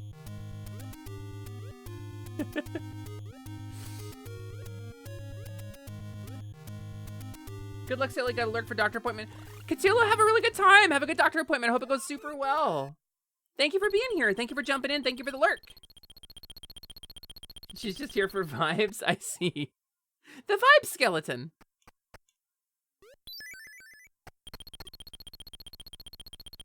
Sometimes you gotta have a vibe skeleton in your life. Sometimes the vibes are rancid and you need a vibe skeleton in your life. Okay, see? I was holding left the whole fucking time. My accent comes out sometimes. Okay. I've worked pretty hard to not have an accent when I talk, to not have like a particular localism accent, right? I try pretty hard. But every once in a while, I say twant weird.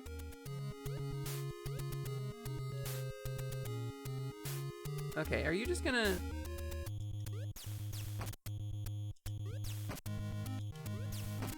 And then one more.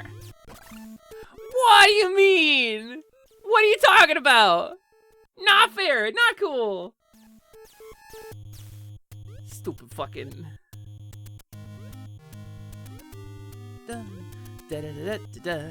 Kid Icarus. I really like this game.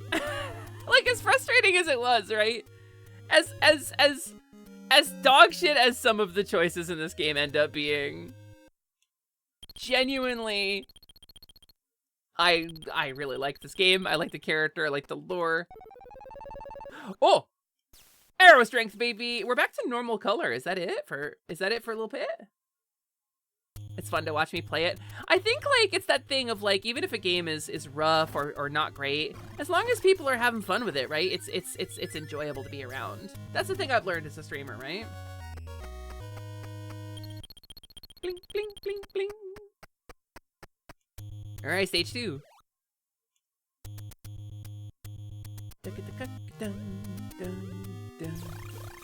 All right, so we need 999 hearts by the end of the game. And we need the full shot power, which we've got. We need all the magic upgrades, which we've got right now until the Plutons steal them. You see, that sucks. Needing to avoid the Plutons is bullshit. But maybe if we lose an item, we can buy it back before the end of the game. If we have, you know, hundreds of hearts.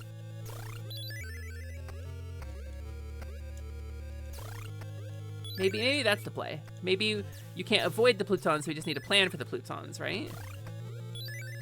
Maybe that's the trick. Yeah, I hate Twitch auto captions. People tell me that, like, they help.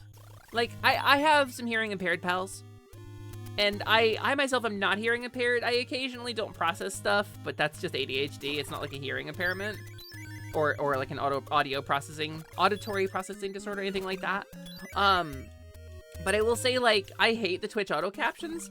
I am told they are helpful for people, even if they're not accurate, because it allows people to look back and kind of, like, guess at what it was I was saying, if they missed something. Frankly, I think it sucks. Hamber. Frankly, they bug the hell out of me that they're so wrong so constantly. And I would rather not use them at all. But I'm told that even that bad version of captions is an accessibility feature, so I use them. I think it's this way? Yeah, it was. Good shit. I think this is one of the trials, actually. Oh, it's not. Oh, come on! It's always that one!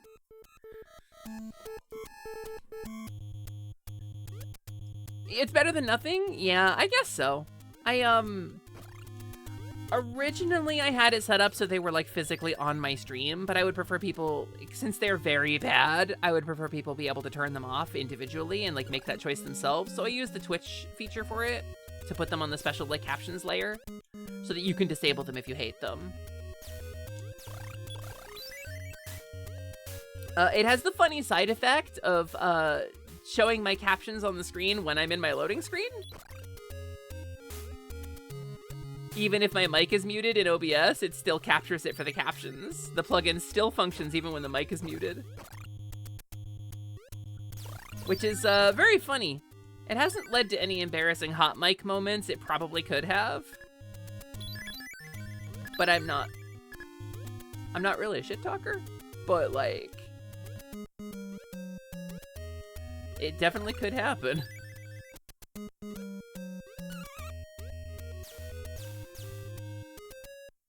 Ugh, this fucking guy. Fucking Black Market's here. Get out of my face. Alright, we're gonna live through this. Things I say about 2026.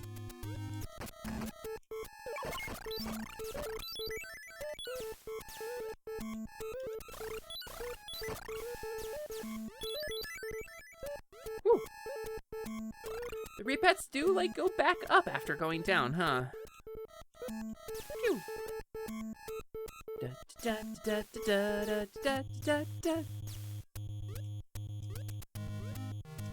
Oh, she's zooming. You set yours to read from a stream output, so not only does it not capture when your mic is muted, but it captures friends when you're on a call with somebody else. That's rad. I don't use like a virtual audio cable or anything because those things are notoriously difficult to work with things like VR chat. And I've had them tank my system before. I'm not like ethically opposed to them, but they scare the crap out of me. The thought of putting in like a virtual audio cable, so I can't really pipe my stream output onto it. But that does seem like it would be cool. It's just, it would probably get very confused, right? If you had like a big collab.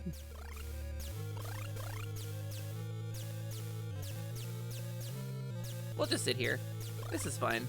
Ow. This is fine. This is fine, we're gonna do okay. Ow. This is fine, we're gonna do okay. Ow. This strat is not working. I don't need any of these! Give me health!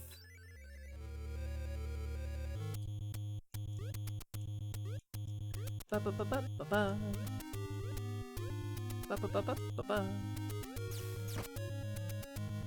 Right now you're gonna run to the edge. Huh. Oh, the fucking fire guy.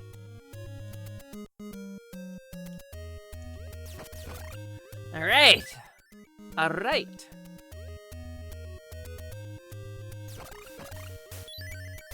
That's a level. Not bad, not bad, not bad. You use virtual audio cables for numb speech? I just have a second sound card in my PC, so...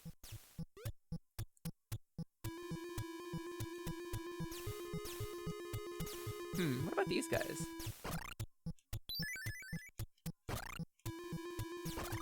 Ow. They drop decent amount of hearts. We could make a case for killing all these guys. Bap. Bap. Bap. Got him. Done and done. Hi, Gio.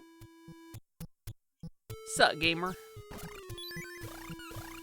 Uh-oh. Uh-oh. Uh-oh.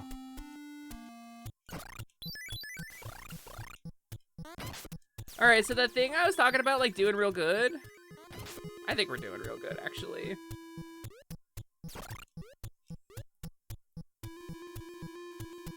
I don't know if there is a hot spring in this one. Kinda hoping there is. Kinda hoping we run into it.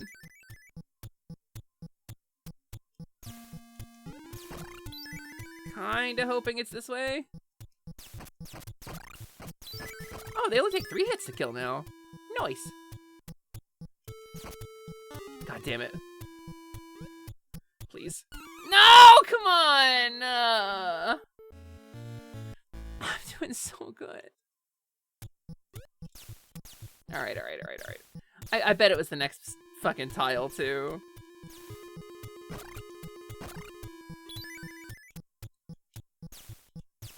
Ow.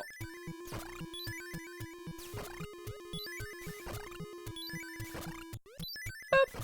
Got him.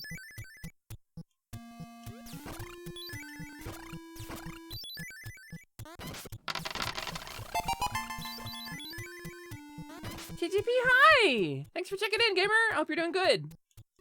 Hello, fellow genie.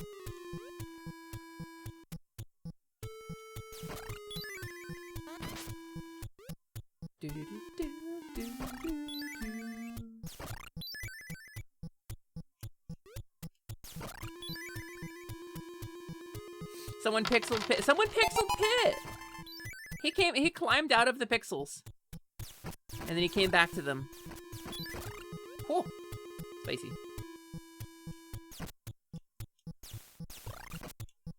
Not falling for it this time, gamer. Not falling for it this time, Aubergine Warlock.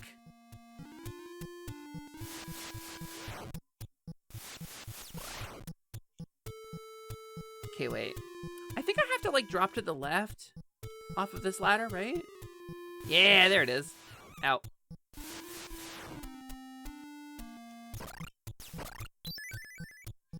Okay, more or less.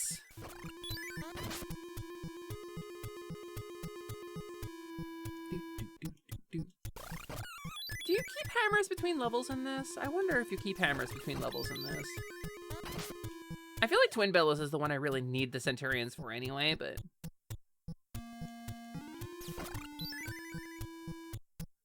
Ah, sweet. Sweet. Look at that life bar. That big fucking life bar I got. It's yummy. Delicious, delicious orange drink. Silly, did you know they're called pixels because pit the game cell video game pixel and the sprite when it do? I think they're called pixel because when you pix the of press L and R to continue, but then you under the CRT because it picks which L to show. You know what I mean? I don't know, maybe I'm just talking out my ass. I don't get a lot of respect.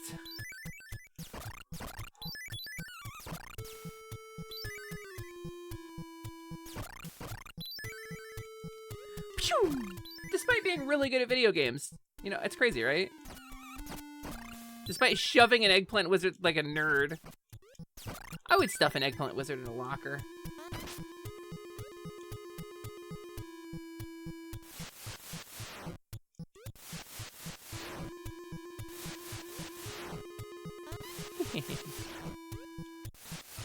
Boop, boop, boop.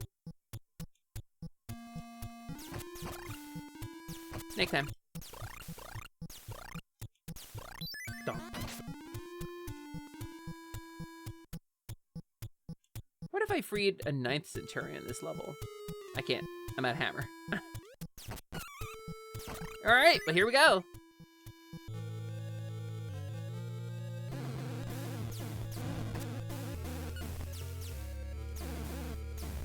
There is a little bit you can get him kind of stuck in. I saw the Game Grumps do it. And I think this might have been it. Twin Bellows, more like twin below me in order of ascending skill. You don't know how common knowledge it is where the term pixel actually comes from. Sometimes you're part of the XKCD comic about overestimating people's general knowledge about a topic. I don't know. I don't actually have any idea where it comes from. Anybody else hear that? Anybody else see that I have like a zillion hearts now? What happened? Why did that happen? Camber. Oh yeah, I forgot about Aubergine. Aubergine is really good, actually. I would not stuff an Aubergine in a locker. No, I have respect for my own kind. I should get an Aubergine outfit though. Purple hair. I can rock purple hair. It's a shortening of the term picture element. Oh, that makes sense. I thought voxel was just volume pixel. But I guess it makes sense. Picture element. I love the weird harmony in that song.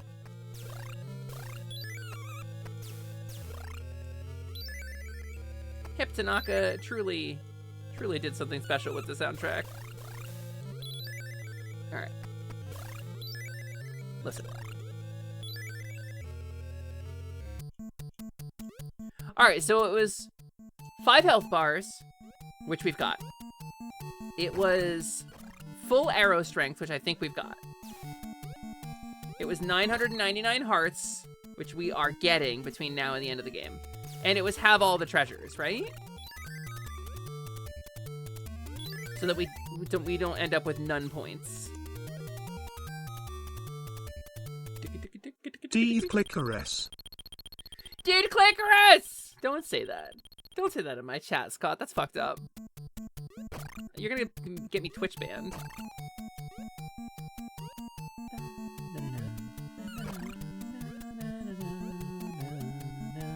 Na na na na. Boop. Boop. Boop. Boop. Boop. The wisdom of the ancients. Give me my heart. Things I say to my cardiologist. Most dudes don't know how to find the clitoris. Honestly, it's not as much of a mystery as it probably as people tend to make it out to be. Like finding the G-spot, it is one of those mysteries that shouldn't be a fucking mystery.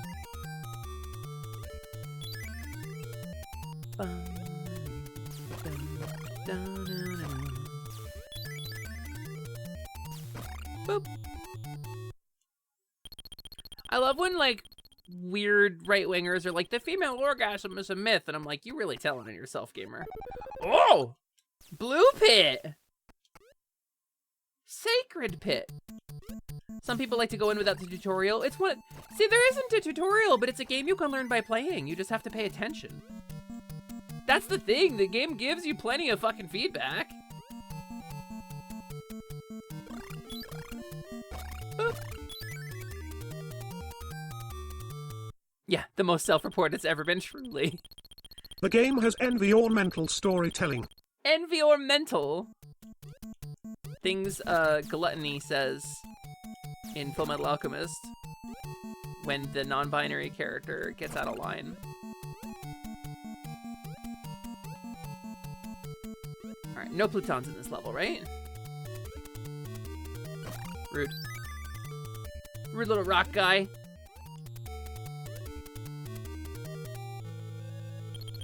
I don't need this. Can you endure this harsh training? No. No, and I won't, actually. You weakling! I kind of have all 3 items, actually, that you would give me. I don't like that he insults me. That's not fun for me. It's okay for a character to be a little mean, but damn!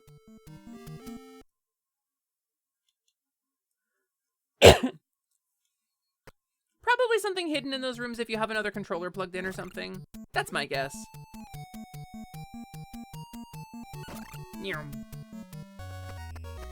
We're making great time, though. Being able to just walk through and not give a shit about my health has really helped. Doink. Doink. Doink, doink. And then the Reaper is in this one. Have confidence. Have confidence. No confidence. I was really, you know, it would have been a good bit. It's the only one you can get up to the spot in.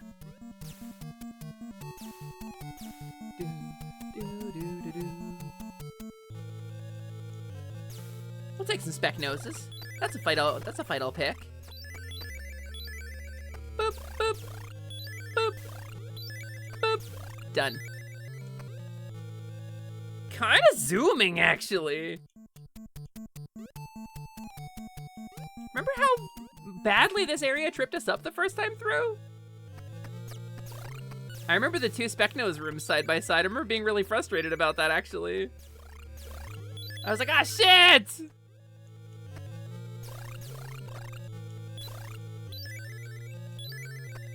But now, we're doing pretty good. Da, da, da, da, da, da. Secret room? Okay, like, genuine Pazukti question. Does anybody know what the hell's with the empty rooms? I've never figured it out. I have never known, I have never figured it out.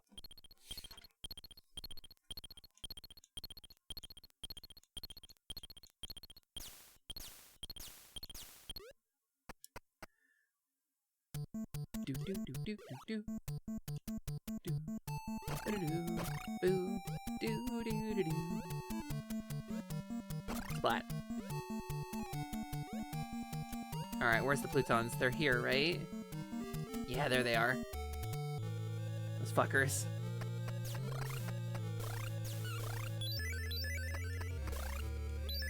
Specknose Farm, my beloved.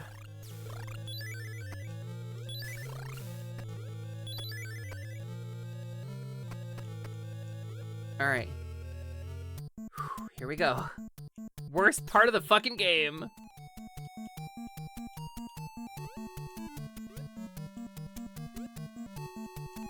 Okay. Okay. God damn it! God damn it! That's like all of my fucking money! Oh. At least there's like places to get them back between here and the end of the game. I don't really want to go all the way back through this level. Actually, we're not far from the start of this level, right?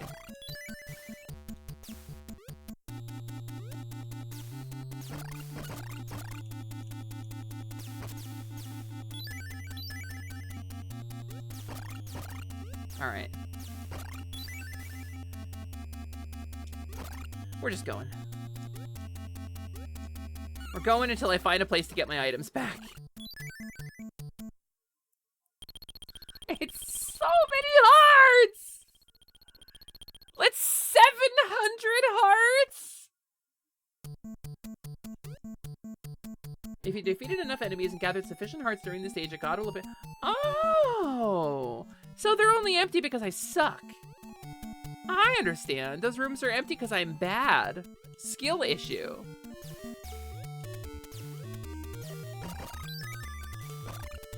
Understood. The skill issue is a language I speak.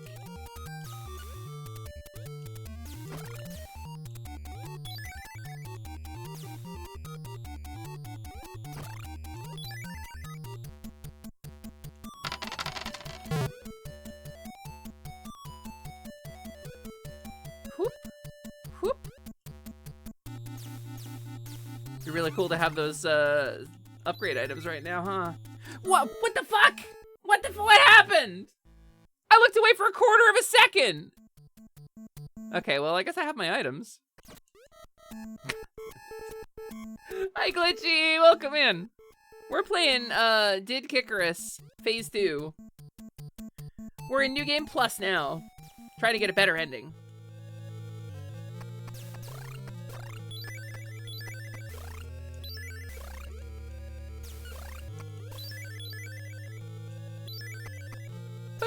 Ow.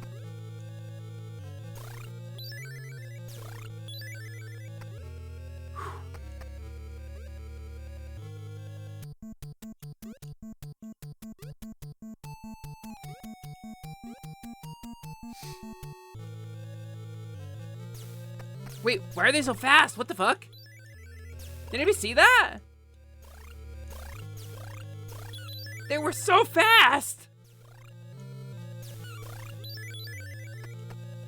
Alright, alright.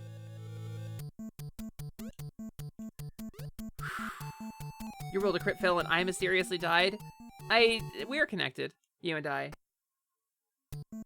Can't wait for adult Icarus and his adventures through angel puberty. I think Pit doesn't get puberty by design. Whoa, rock guy. Whew. Celeste squish.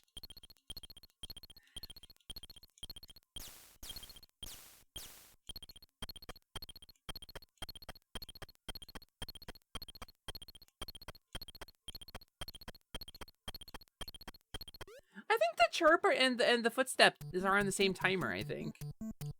I think they were just on the same timer. I think they matched up. That was nice. I like when a game's music kind of diegetically lines up with, like, the actions in the game. Mario series does a lot of this. Alright. Alright, these fuckers.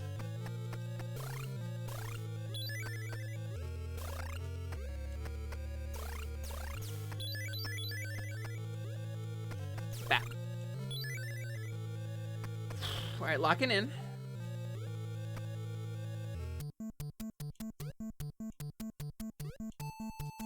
They only go one way, you'd think they'd be easier to dodge.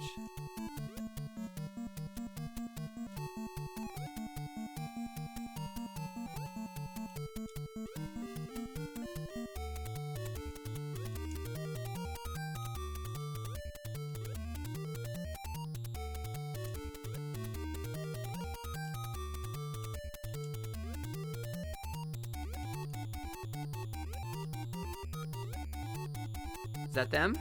I think that's all of them. I think that's fucking all of them.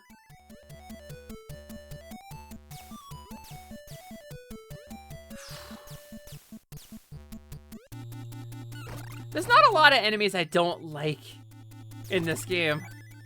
But boy, oh boy, the likes that dive at you at 1,000,000 miles an hour gotta be one of the ones I don't like.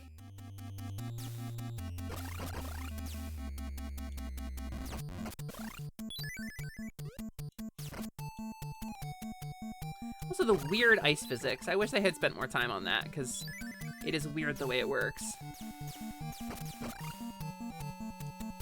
Fireball's pretty sick, though.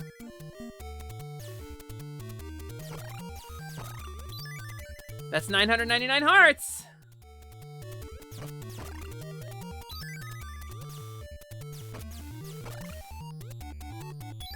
Alright, I don't think there's more plutons on this level.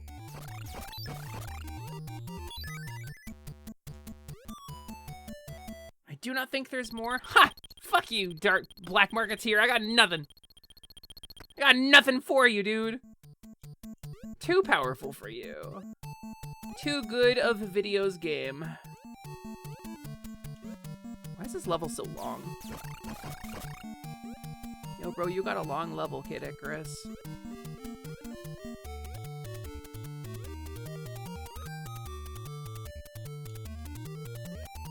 Come on. God damn it! Oh, my hubris. Okay. Back to the start of the level.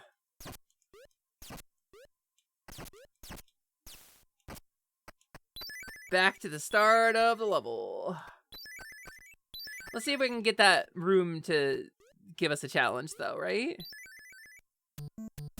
Maybe that room will be like, yo, can you endure this harsh training, though?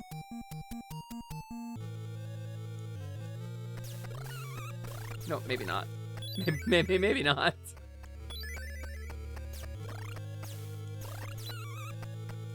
Maybe we're not that good.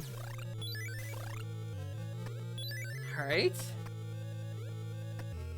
And then another challenge room immediately to the right of it. Because there's 2 in a row.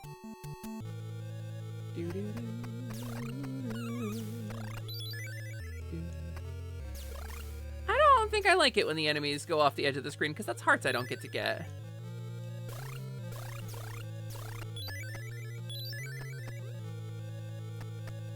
And I think the hot spring is like relatively early in the level. We were right at the end too. Come on, Zeus!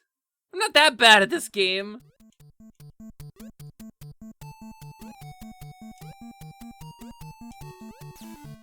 Hot spring? Hot spring!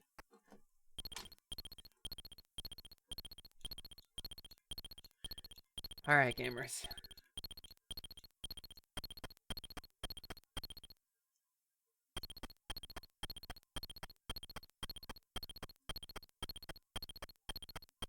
Boop! Charged up. Pit drank a ton of sulfur water and he's totally jumped up and ready to go. This motherfucker drank 3 gallons of sulfurous hot spring water. He's gotta pee, and that helps him focus.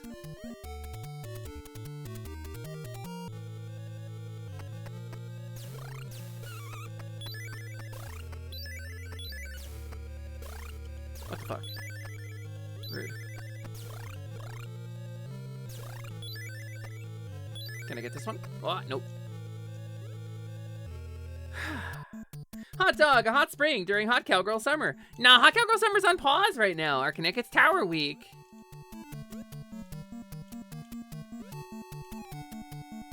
Sulfurous hot spring water? Yummy.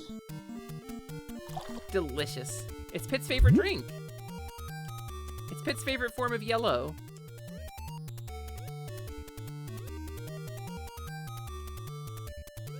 Huh.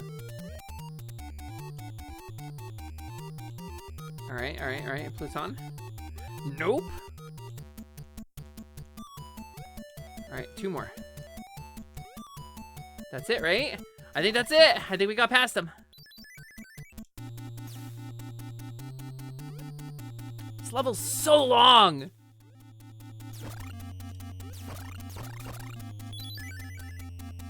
And it's like instantly back to the start if you plummet too. It's rough, gamer.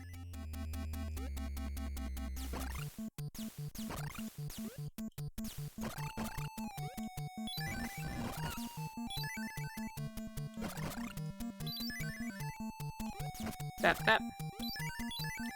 All right, maxed out hearts again. Boop. Okay. Oh, fucking hell. Oh, I didn't do that jump on purpose. The ice carried me over the gap. I let go of the right button. It's really something. I'm so stressed out right now. This might be the hardest level. I think this might be the most demanding. Like from memory, from what I remember of our of session 1, right? Of streaming this last week. I feel like this might be the hardest, longest, most unforgiving level in the game. Okay, no hubris this time. I will hydrate in 1 moment. Once I have avoided allowing my hubris to ruin me.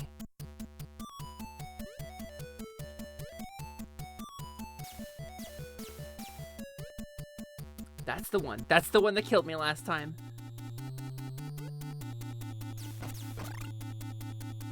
Okay.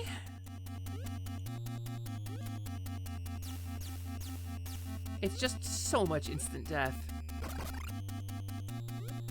With bad controls. Unforgiving as fuck level design. Wait, I don't need this. I don't need this. I don't need this. Hi, Slasher! I don't need this. Slasher, shit I've realized in my life, I don't need this. I'm at maximum hearts. No, no, goddamn, oh, God!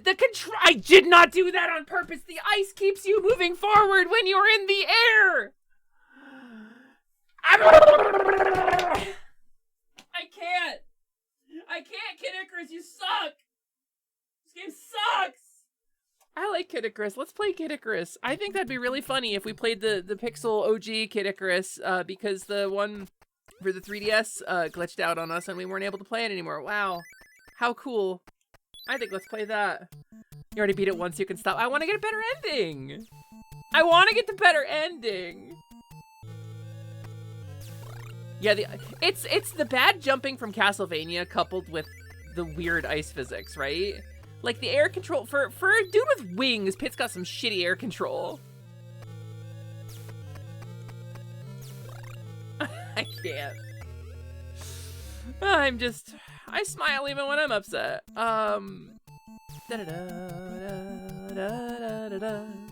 This is the one though. This is the one. I can feel it in my bone. Which one? I don't know. One of them. This is the one.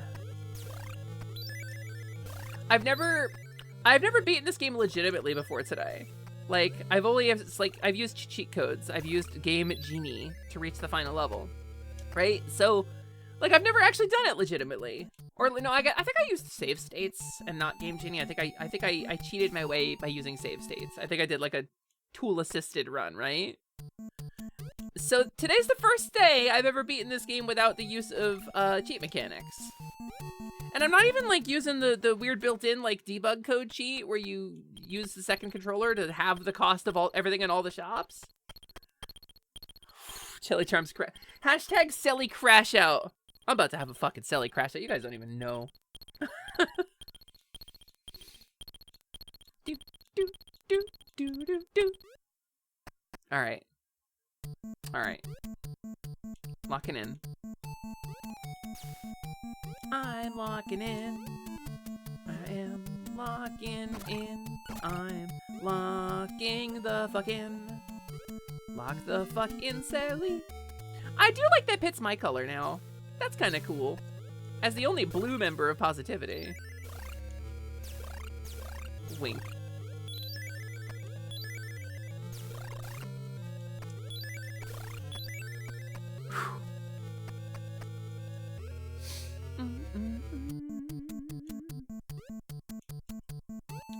Okay.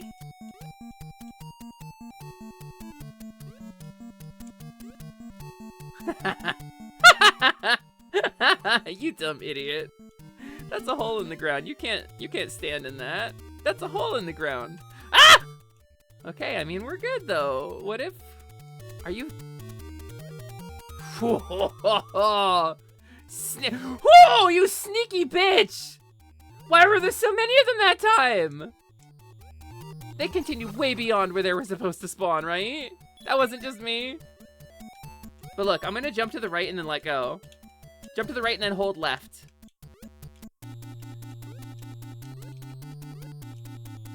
Sometimes, and this is, it's gotta be like a bug in the code, right? It's gotta be one of those, like, there was this 35-year-old bug in this code was finally discovered. And here's why it happens. We've disassembled the game. Because sometimes it carries you further and sometimes it doesn't. And I cannot figure out what the difference is, like what I'm doing differently. What if Positivity had another blue member? Maybe a gray koala with a blue hoodie? Ah, he's kind of multicolors.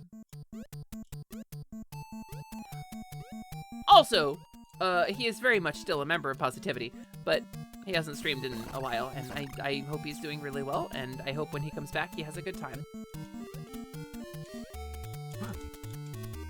Alright, you know what?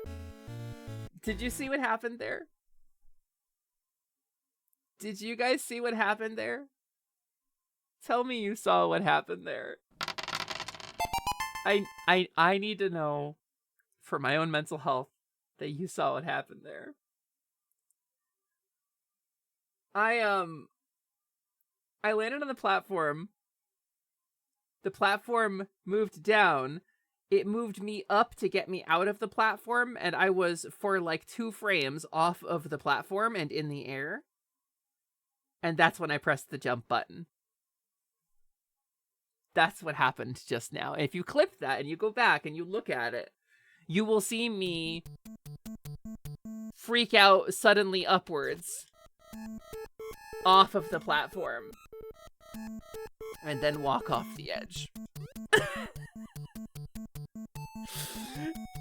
And it's crazy that that happened because we have been playing this game for hours. We have gone through those platforms so many times, and this is the first time that specific means of bullshit death happened.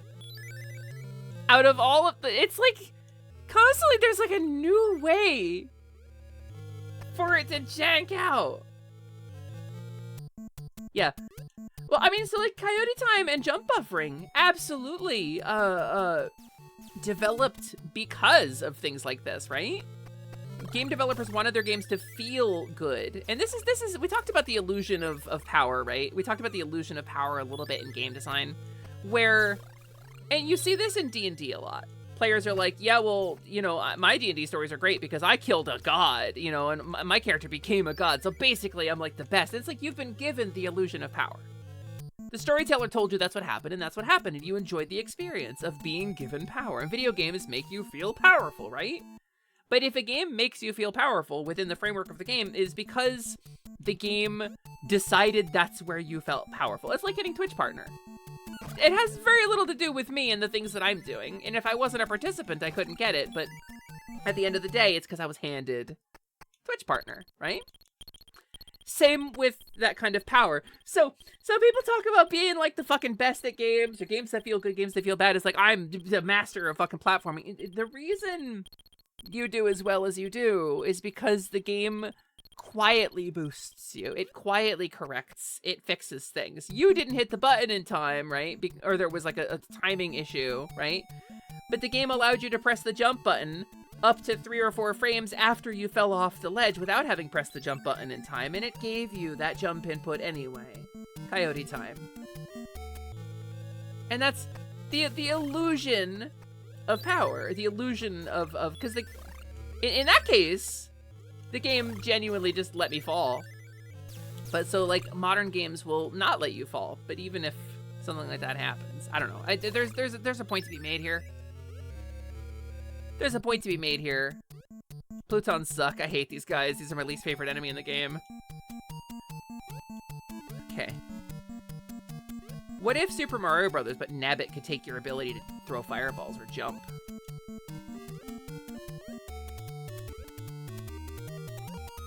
At least they only go one direction, right?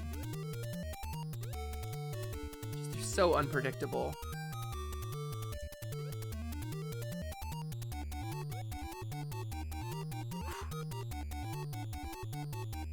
All right, made it past.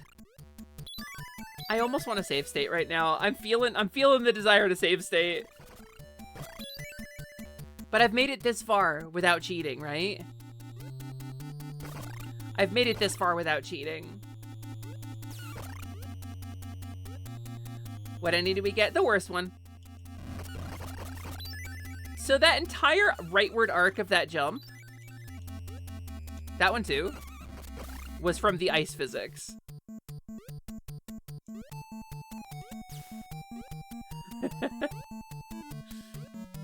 Bearing witness. Yeah, thank you for bearing witness.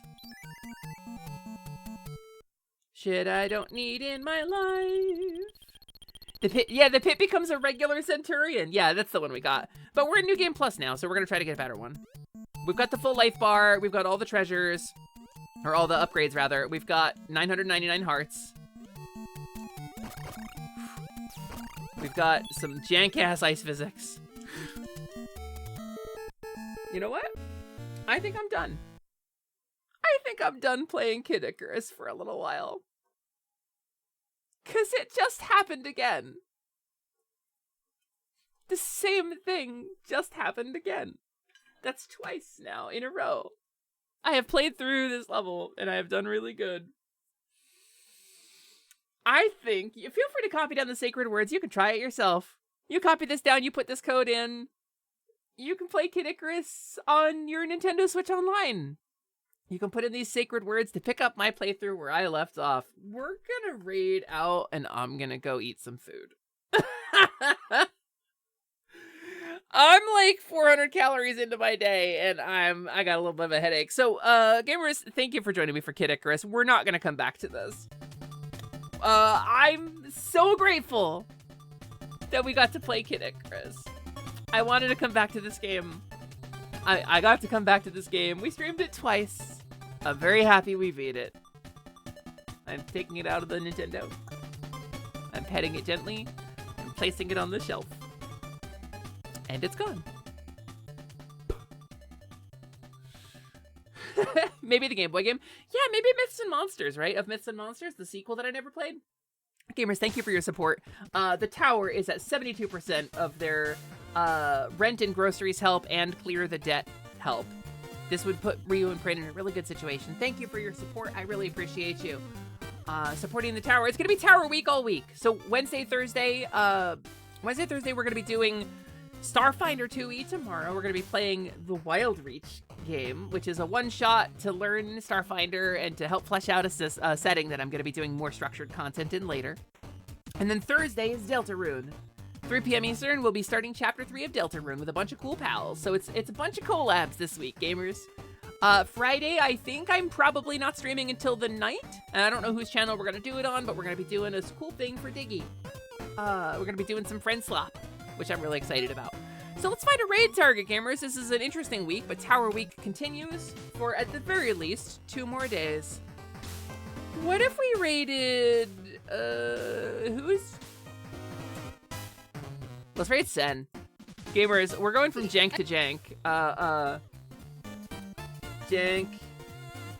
Keeping it janky raid. Keeping it janky raid. And the irony of putting a Celeste-based emote there, because Celeste is very well polished. We're gonna raid Sen. So, Senari is currently in day 7 of Donathon. Sen is covered in funny emojis right now and is playing Sonic 06. I do not know what version of Sonic 06. I do not know what platform. I do not know what mods are involved. Sen plays a lot of modded Sonic. But please, if you're sitting here lurking in the chat, if you're vibing in the chat, if you're lurking, if you're hanging out, it would mean the world to me if you would drop that raid message or just say something nice to Sen when you get there. because it counts you as a viewer, and it will improve Sen's algorithm, and it will improve your viewing experience because Sen will interact with you. I love y'all so much. I'll see you at 3 p.m. Eastern tomorrow if you choose to be here. I hope you do. And I will see you next time. Have fun going to space. And fuck Kid Icarus. Just fuck Kid Icarus. Just Pit. Pit deserved the demotion is all I'm saying. Pit deserved the demotion, and I'm just gonna, I can't.